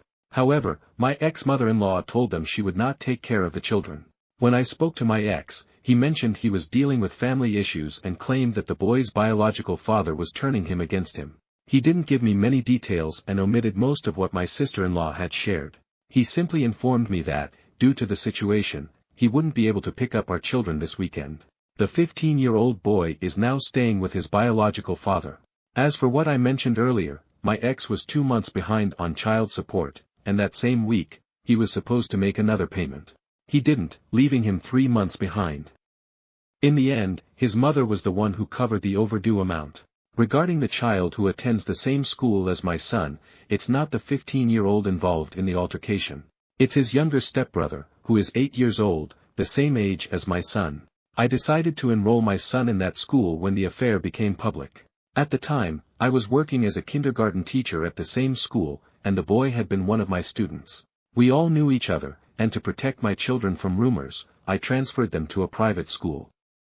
This happened 2 months before the school year ended. Thanks to the circumstances and the support of some kind people, we managed to get them admitted. Stories number 16. I suspect that my wife has cheated on me and now I don't even know if our unborn baby is mine. Apologies in advance. This is a very long story, and I'll try to be as detailed yet direct as possible. My wife, F32, and I, M27, experienced some relationship problems caused by an ex-boyfriend of hers that I believe to still be affecting us today. For some context, we first met when we were studying overseas and working part-time together at the same restaurant. I'm from Australia and she is from France. After a few shifts together, we became friends and then eventually started dating. I was 19, and she was 24 at the time. We dated for a little over 3 years before moving back to my home country, and 2 years after moving, we decided to get married. The problem started when my wife and I just got engaged. We decided to do the obligatory social media announcement posts informing everyone about our exciting news. Around a week later when I was sent a message request by an Instagram account. I didn't know but saw that my wife and the person followed each other, so I thought it was one of her old school friends or something and decided to accept the request. By then, I had gotten over 100 messages from my wife's friends and family. I'd never met congratulating us, so I was expecting this message request to be more of the same. Instead of a congratulatory message and an introduction as to who they were, I was sent a bunch of screenshots of messenger chats that were in French and a message that followed saying that I should read these conversations to know how my fiancé is. I was feeling that something was a bit off but still believing that this person was a family member or friend of my wife. That's English wasn't very good. I decided to translate the screenshots to be able to respond to them. Naively, I translated them to think that they'd just be some cute messages to only read that it was conversations between two people. The topics included the recounting of sexual encounters, the sexual acts that they had performed, boyfriends, and how inferior Asians guys are to white guys. I am Asian by the way. I sent a message back to the person asking who the messages were between. They replied, saying that it was my new SL*T wife, and sent 3 sex tapes. I was in shock, and immediately, thoughts that she had cheated on me filled my mind. After sitting for a while and trying to comprehend what had happened, I decided that I would watch the videos to try to see if it is actually my wife in them. Later that night, after my wife had fallen asleep, I decided to watch the videos believing that there would be no way that the woman I had been living with for 5 years could do something like this. But to my disappointment, I confirmed that all videos were of her. The first 2 of the videos appeared to have the same guy and the third video and a different guy. To say I was furious was an understatement. I had literally watched the woman I wanted to spend the rest of my life with fucking not 1, but 2 other guys. The most painful and infuriating things for me was seeing her acting in ways she never did with me and also doing certain sexual acts with other guys that I really wanted to try but she downright refused to do with me even after 5 years of dating and a proposal. I decided that I needed to confront her, thinking that she had cheated on me with a bunch of other guys. I wanted her to explain to me why she did it. After staying awake and waiting through the entire night and not being able to waiting anymore, I woke her up at 6 a.m. and showed her everything that was sent to me and asked her to explain what this all was. She immediately started hyperventilating, then began to cry. She kept repeatedly apologizing and begging me not to leave her and was like this for a good 10 minutes. After managing to calm her down, she explained that she never cheated on me and these videos were taken before we had met and that she didn't even know these videos existed. She also tried reassuring me that the messages were between her and her best friend and they would share everything about their lives with each other. She said the things they talked about were from so long ago that it felt like a different person had written the messages. She kept repeating that the things she said in those messages made her feel deep shamed and regret. It was so embarrassing to her that she ever acted and spoke like that. To try prove she wasn't cheating, she showed me the chat history between her and her best friend and found the exact same sections of the conversations in the messages between them and saw that they were from long before we had met. She also explained to me that the guy who sent me the message on Instagram was her first boyfriend from high school in France. He was apparently very emotionally and mentally manipulative during the time they were together, and for her to get any sort of affection or praise from him, she would do what he wanted and let him do whatever he wanted to her. She said she didn't understand how he was able to get the screenshots or the sex tapes that he didn't even take. We eventually came to conclusion that he had hacked into her account somehow. She said that the 2 guys in the videos were short-term Korean boyfriends from when she first moved to overseas. To say I was relieved was an understatement, but I still had the feeling of disgust when I looked at my wife. Over the next few months, I tried pretending that everything was okay, but I couldn't get over what I had seen. She was a completely different woman in my eyes. I know body count shouldn't matter, but reading the messages how many guys she slept with really bugged the shit out of me. We had told each other our body counts in the past and I wasn't bothered with it at all.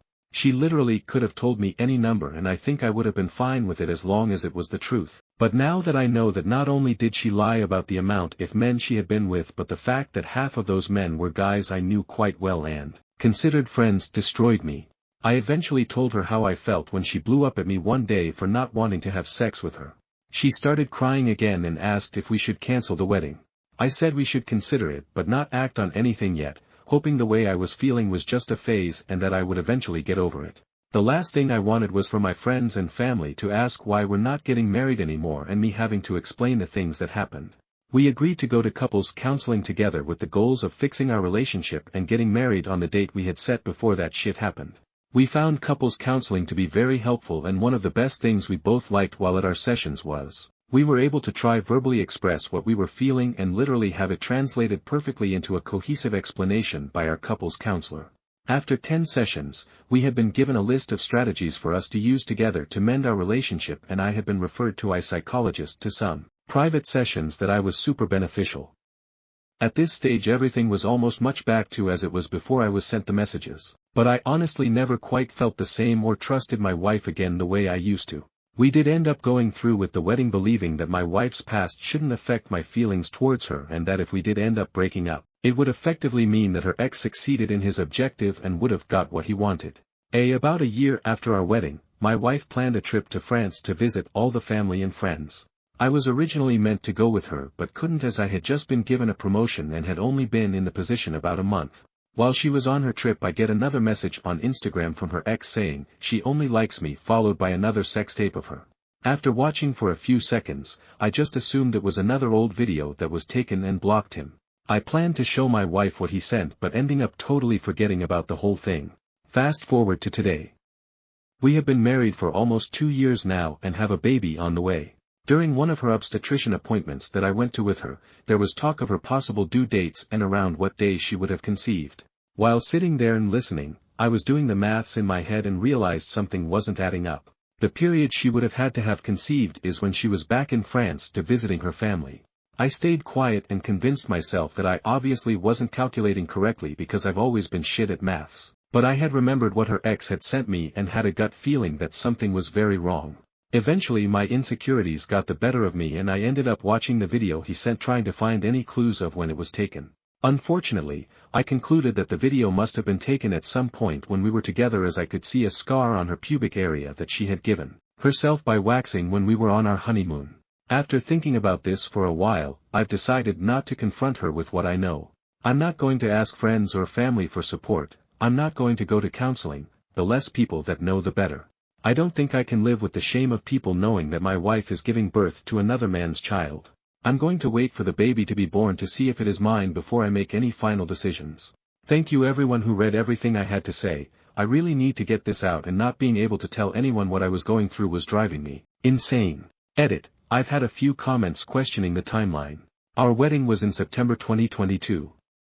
Her trip to France was in mid-December 2023, and she was there for about 5 weeks. The due date for the baby is in late September.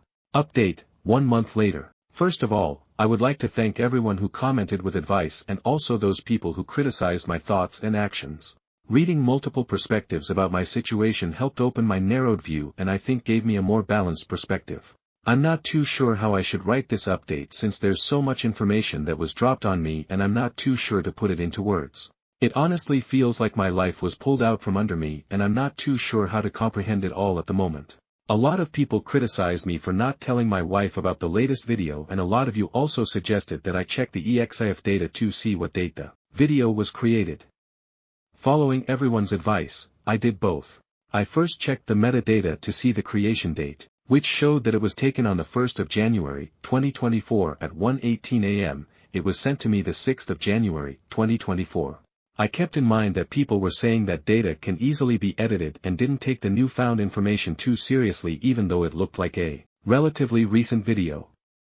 After seeing the metadata, I sat her down on the couch to tell her about her video. I went into the conversation fully prepared with a list of things to say I had made with my therapist. I made sure to not to make accusations or even make anything I said sound like an accusation and was 100% prepared for her to blow up at me for not telling her about it sooner. My therapist gave me a guide of how I should deliver the information and how I should attempt to give her back control of the situation by offering to show her the video, letting her watch it on her own and deleting it in front of her when she was ready.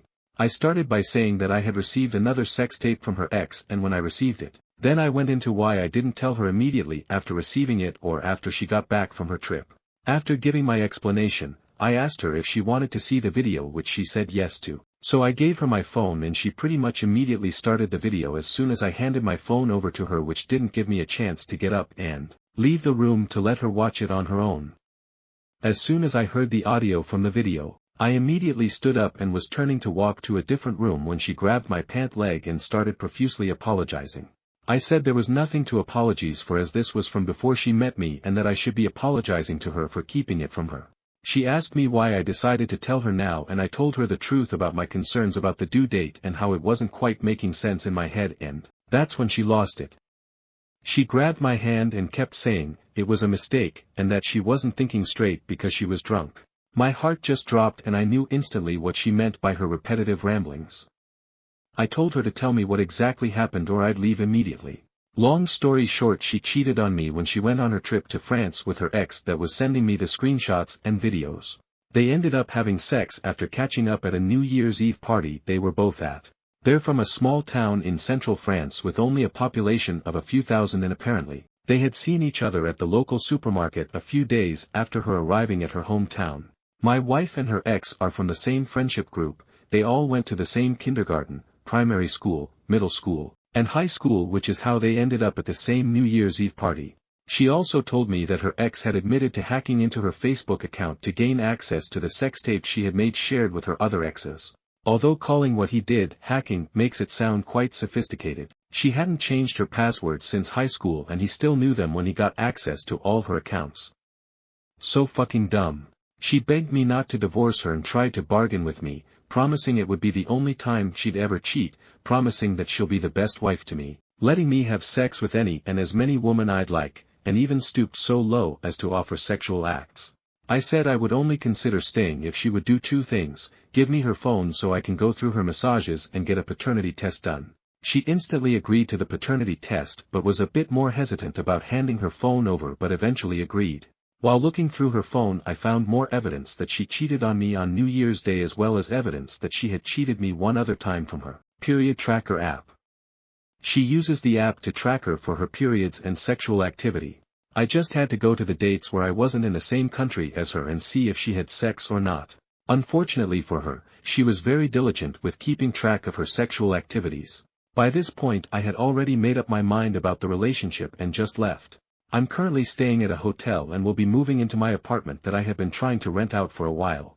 I've spoken to both to my solicitor and my wife and have agreed to go to the mandatory counseling in order for me to be able to go through with the divorce, which will start in October. We've also agreed to get the paternity test done after the baby is born, and I got my in-laws plane tickets to come to Australia earlier than originally planned so they can look after their daughter. Update 2 to 3 months later. It's been quite a while since my last post, and over the last month I've been getting so many people asking for an update on my life, but more specifically asking about the results paternity test. A lot has changed since my last update, especially the living arrangements with my wife. I can happily say that I am the father.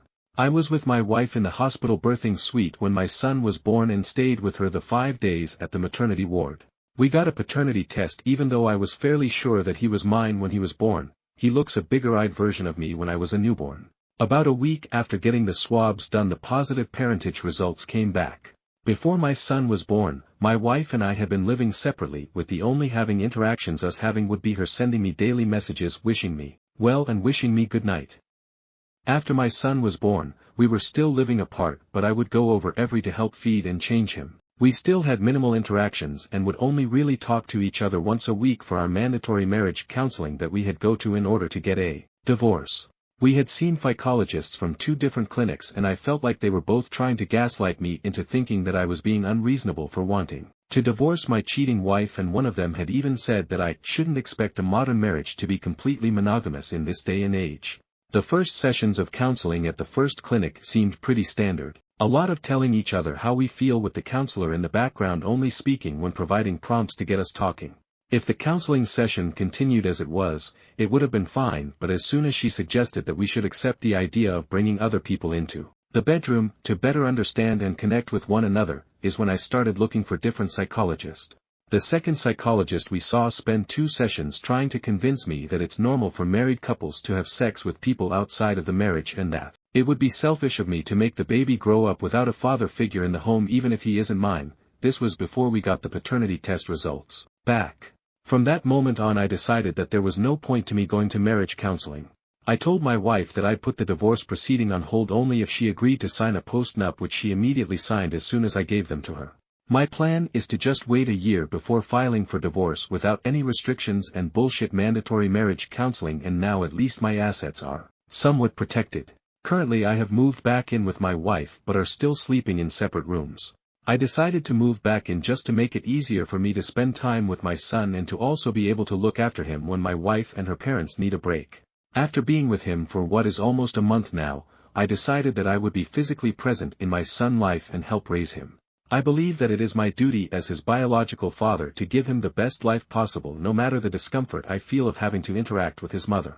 What I am trying to think about now is how that is going to possible after the divorce and how that will impact his emotional and mental development. Are there other people out there who are able to raise their children this way, and if so, how are you coping with the arrangement? And thank for all those who were concerned about my love life, but nothing is happening. I haven't though about dating or sex since finding out about my wife's cheating. Edit, I'm still going to get a divorce. I'm just waiting until the courts allow me to file for a divorce without having to go through mandatory marriage counseling. I have also made my wife sign a post-nuptial agreement so I can save as much of my assets as possible when we do divorce. Stories number 17. Am I the asshole for doing childproofing for my in-laws visit? I am at 26, and my husband is 29, We have been married for 5 years and we to Berlin right after marriage since we both found really well-paying jobs. Meanwhile, both of our families, parents, siblings etc., still live back in Greece and we usually visit back occasionally. Now me and my husband don't have any children and we don't plan to have any. We enjoy buying expensive things and experiencing we never got to as children, such as nice furniture in our home, going to exotic restaurants with friends, travel, hobbies and generally just our lives with each other exactly the way it is. But that's just how my husband thinks. His family is very traditional and every married couple has at least one kid. This time my husband invited my BIL and SIL to visit us with their 3-year-old son for 2 weeks. This would be the first time they've traveled with their son and the first time we would be hosting our nephew at our home. Now our nephew is known to be going through the terrible twos and has been throwing tantrums and breaking things lately, so I did some childproofing in our home a day before my in-laws were due to arrive. I removed all the glass and ceramic decor. I swapped out our linen tablecloth for a plastic one. I locked up our intoxication devices. I also covered our sofas with a plushy fabric cover. Our fabric is white cashmere, because nephew likes to snack while watching TV and we can always take it outside and dust of food crumbs. I also changed my maid's schedule to come in 5 days a week instead of 3 so she can help prep breakfast and make sure the house is tidy. However, when my husband saw all of my changes, he kind of got upset. He told me he felt that I was preparing our house as if we were hosting messy and uncivilized people, and asked me why I don't make these changes when our friends in Berlin who have kids come over for dinner. He also said that he's never seen our friends make these sorts of changes in their own home for their kids. I don't understand this comparison at all. Coming over for dinner for 3 hours and staying at a place for a couple of weeks is very different. And we visited our in-laws enough to see how chaotic their home can get to the point where my BIL and SIL keep mostly plastic items in their homes for convenience. Am I the asshole? Edit. We hadn't spoken since we had our fight last night and my in-laws are supposed to be landing in the morning. My husband brought food from a restaurant I liked and told me he wanted to apologize. He told me he overreacted because he wasn't admitting to himself how different his brother is as a person ever since he became a dad and that his life is going in a very different direction with more financial hardships too, and that makes him angry and helpless. He told me he misdirected his frustration at me and thought what I did was really nice, especially since he is more finicky about than I am. I tried my best to make him feel not guilty and responsible for the lives and decisions of other grown-ups. But I'm so relieved he came around on his own. Stories number 18. Me, 40F, and my husband, 41M, together 6 years. He snooped on my phone and found something I did 16 years ago. Why is he mad? Get straight into it. For some reason recently he started to think I'm messaging and meeting other men.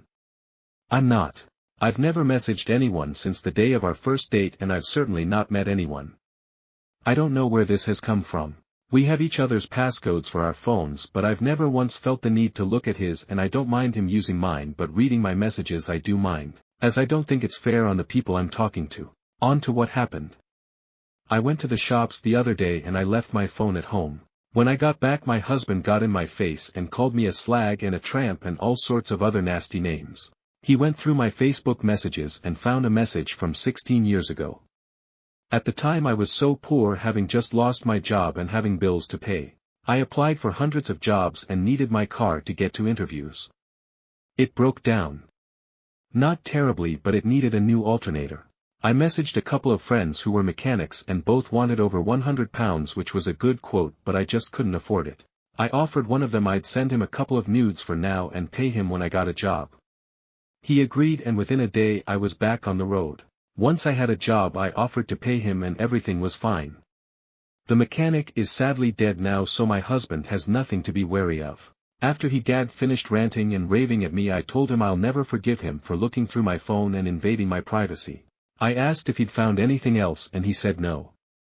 I said, see. How many times do I have to tell you? In fact I'm done telling you. I picked a few things and I left for my sister's where I still am now. Is what I did 10 years before I met him really that bad?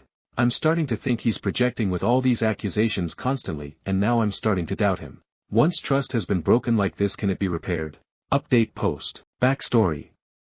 For months my husband has been suspicious for months that I'm cheating even though I've never even messaged another man since before our first date. He snooped on my phone and found a message from 16 years ago, so 10 years before we got together, where I was short of money so sent a mechanic some nudes in lieu of payment for supplying and fitting an alternator. He called me all sort of names and I got mad back and said I'll never trust him and I think he's projecting. On to the update, and like many of you suggested, he was projecting and he's the one who's cheating. I left for my sister's for a few days when I wrote that post. Driving past a Premier Inn near her house and saw his car outside, waited by it for 3 hours where he eventually emerged with another woman. He said it was the first time and he thought we'd split up. She said to him, "What are you talking about and who is this?" Referring to me. He literally ran off like a coward. I spoke to this woman who turned out to be lovely and she said they'd been seeing each other for over a year, but he told her he was living with his religious parents after leaving his wife, so that's why they can never go back to his, and got hotels. She was such a lovely young woman and I ended up having to console her and took her home myself. As for us, I'm back at home and he is now back at his parents, who were very disappointed in him when they heard the news and have been lovely to me. I've started divorce proceedings, but that'll be about a year away, I'd imagine. Stories number 19. My fiancé, F28, told me, M26, last night, I can't be in this relationship anymore. Any advice? My fiancé and I met 5 years ago at a bar she worked at. She still currently works there. It took a while, but she finally decided that I wasn't just trying to sleep with her and gave me her phone number. When we first started talking it just felt so easy. We both were able to talk about and express feelings and experiences that we couldn't talk about with anyone else.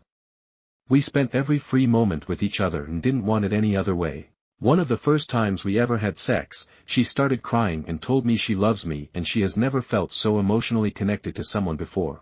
By this point I had already told her I love her, so to hear her say it back meant the world to me. About 4 months after starting to date, I moved out of my mom's house and into a townhouse with my best friend. I asked her if she wanted to move in with me because she was still living at her mom's house. She told me she wasn't ready to move in and I told her that was perfectly okay. After about a month of me being at the new place she decided to move in. Everything was great. We were both very happy and wanted to do everything together. Fast forward about a year. We found out she was pregnant. Side note, she never in her life pictured herself having kids and never pictured herself getting married. This was not intentional and we were weighing our options. By this point we were living in a bedroom in a townhouse with 2 dogs and all of our stuff. We decided it was time to get a place of our own. At the time it made more sense to buy a house instead of find something to rent. The best advice we were given was to take a couple days and try and be excited about having a baby. There were just too many factors and we ultimately came to the decision to have an abortion. Having an abortion was one of the hardest things we ever had to deal with. It was especially hard on her. It sent her into a depression, and when I would try and support her she'd just get worse, and I don't really know if she's ever full processed it. I still think about it often, so I'm almost positive she does too. At this point we still wanted to get a place of our own. We found a house and we both put in a lot of hard work to get it. We moved in November 2021. During this time she was going out a lot.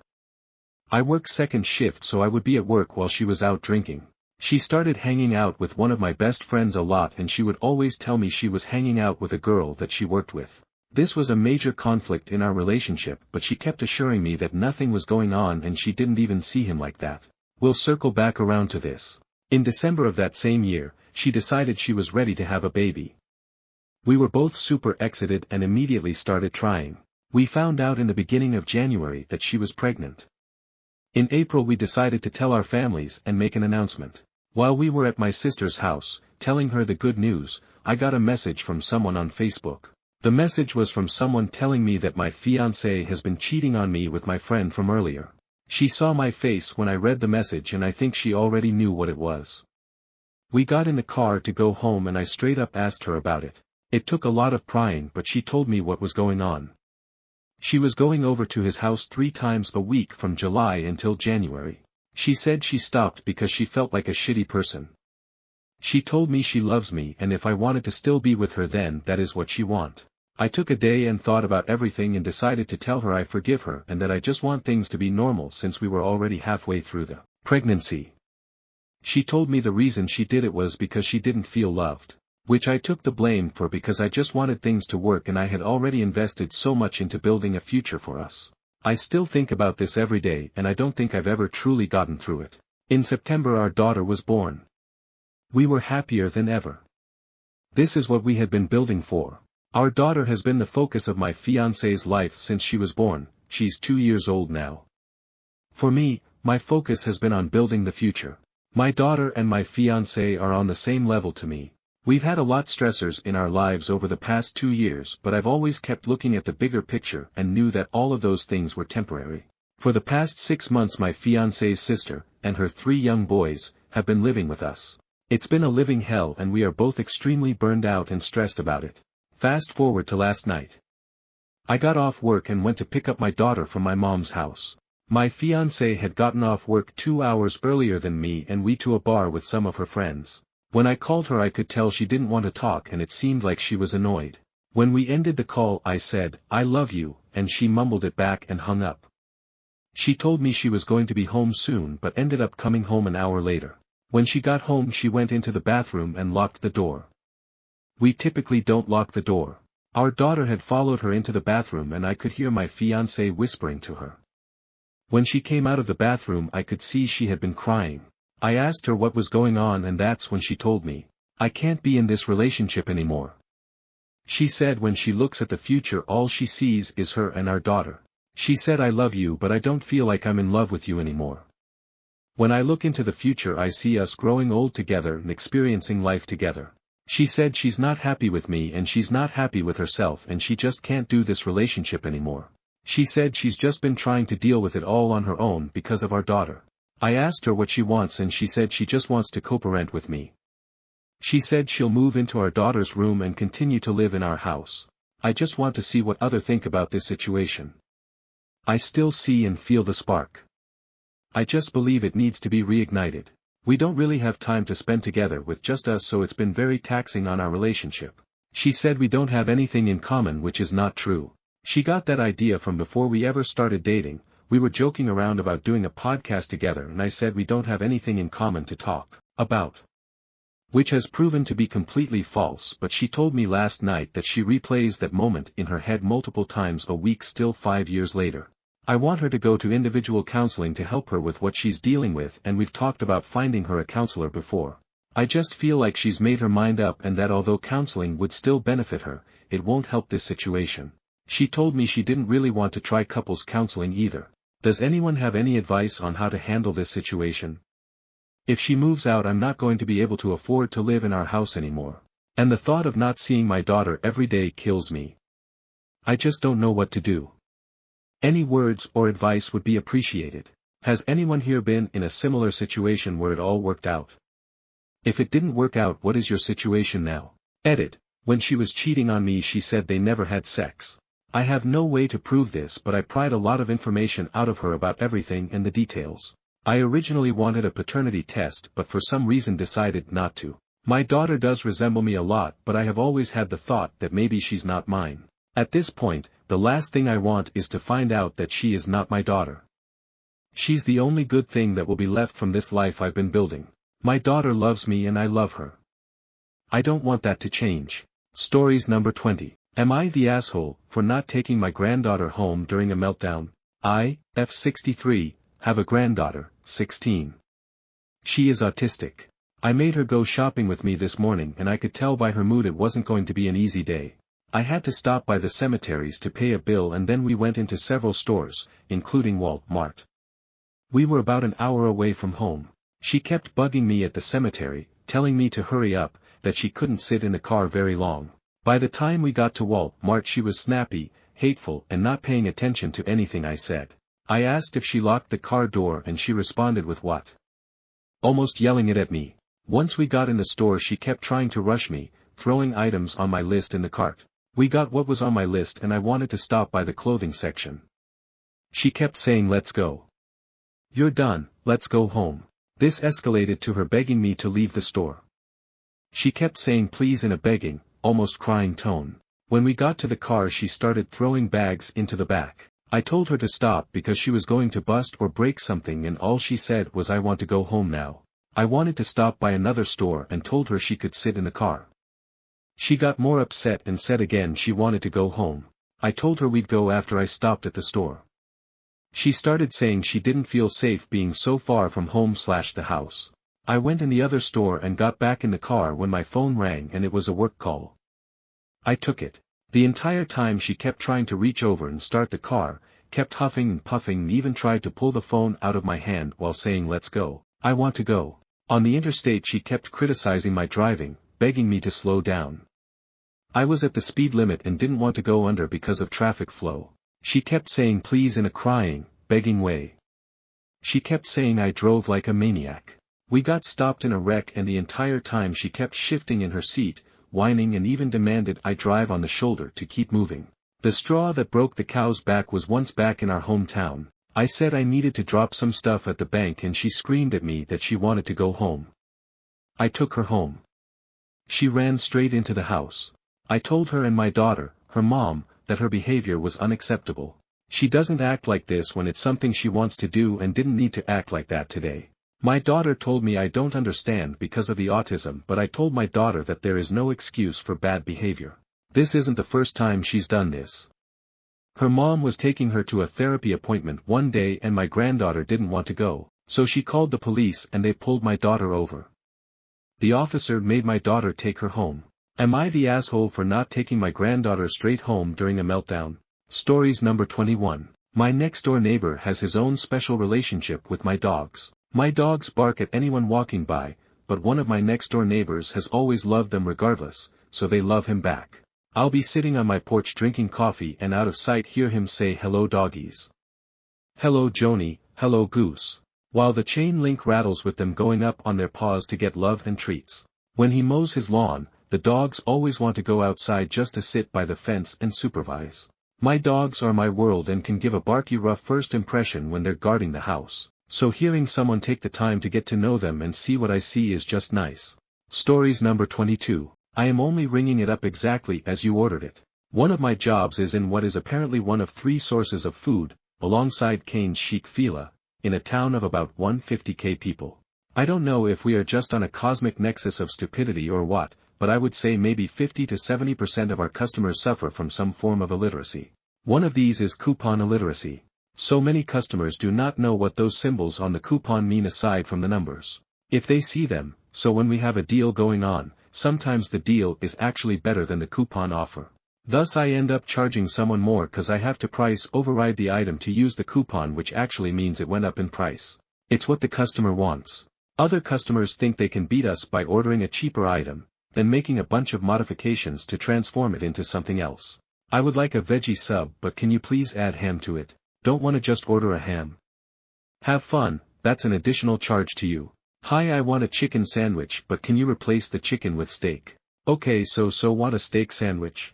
No, I want a chicken but with steak instead. Well, if you want to pay the substitution charge, what am I to go with? I mean, you don't work here and you said this was how you want it made. PSY is so much or D spent making an easily comprehended menu when nobody ever sees it. The literate few look at the dinky little nutritional allergen information and say we need a proper menu.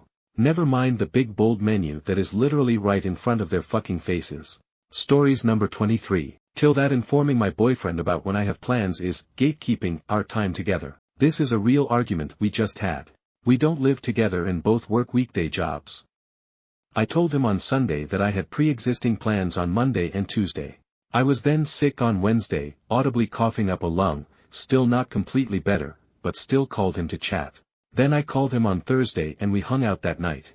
And today I called him too and we hung out for a while before he asked if I'm okay with only seeing each other twice a week, in a way that indicated he wasn't happy with it. I reminded him that I initiated contact all week, like he didn't text me first one time or call me at all. And he said it's because I gatekeep when we hang out.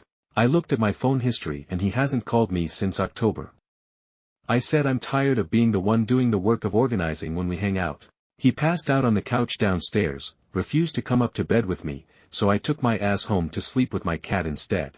He can call me if he wants, but I'm done doing all the work. I asked if I just shouldn't tell him if I have plans then. And he didn't have a response. Like what the hell?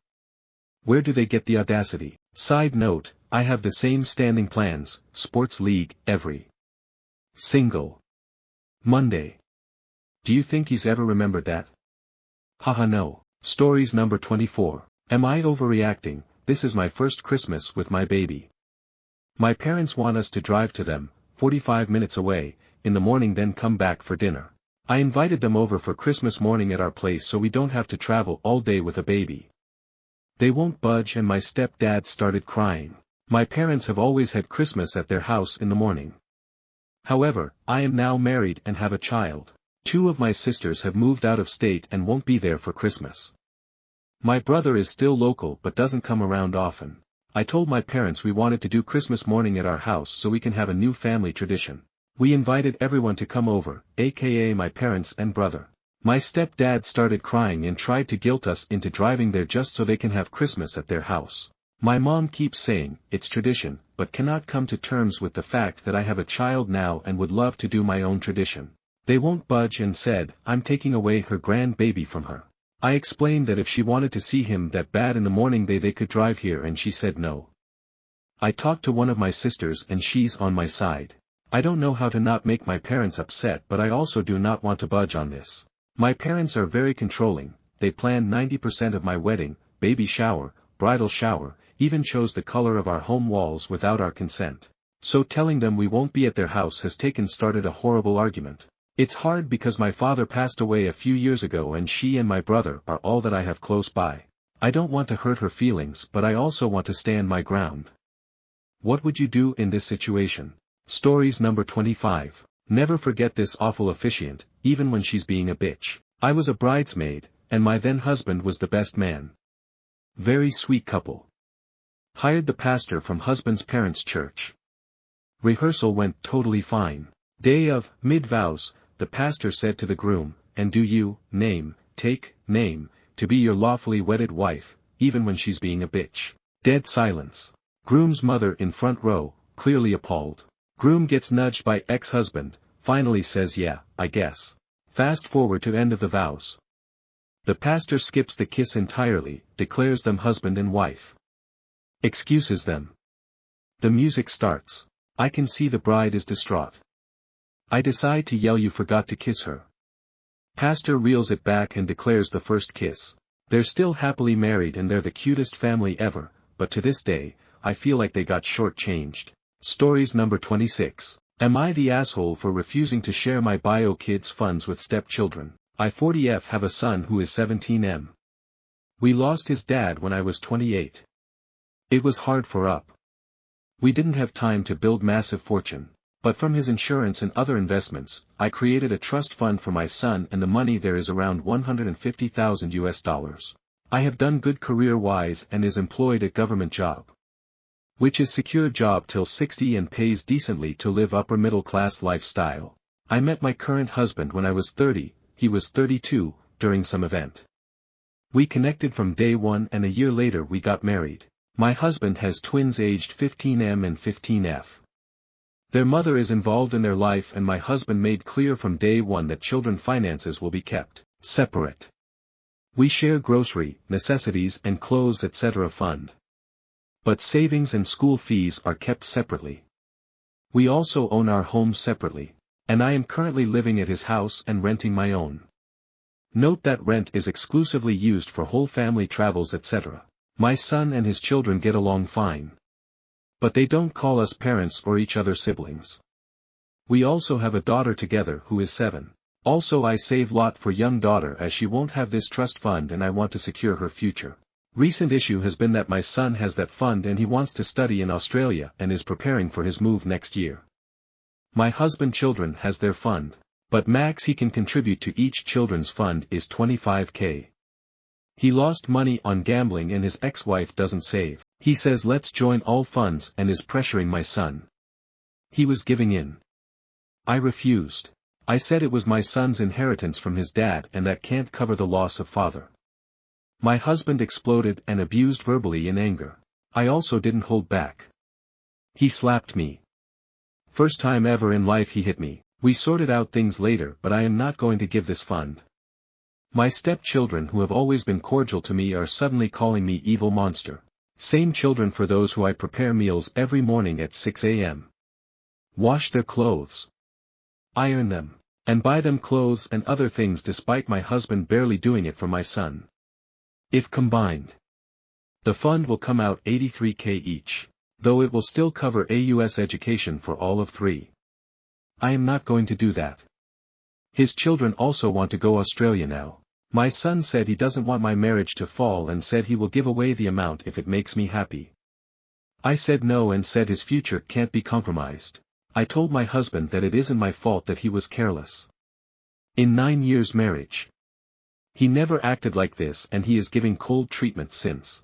My marriage is on verge of breaking but I can't deny my son his rights. I know if I say yes, he will happily share but I won't. I rather burn. But I am crying the way my man is treating me. My parents are saying you won't find a man later and to compromise and make peace. They said fight was one time happening. And we are expected to adjust. Also, I want to give him chance if he stops poking my son. My friends are saying it is tough to find a man again when you are a widow and then divorcee. Edit. Also to add he started drinking more now and demands sex which I refuse. It is leading to fights. And I let him do it many times, though I hated doing with his drunk self. Also he slapped me in private. My children don't know about it nor my parents. They know we fought. Am I the asshole for refusing to share?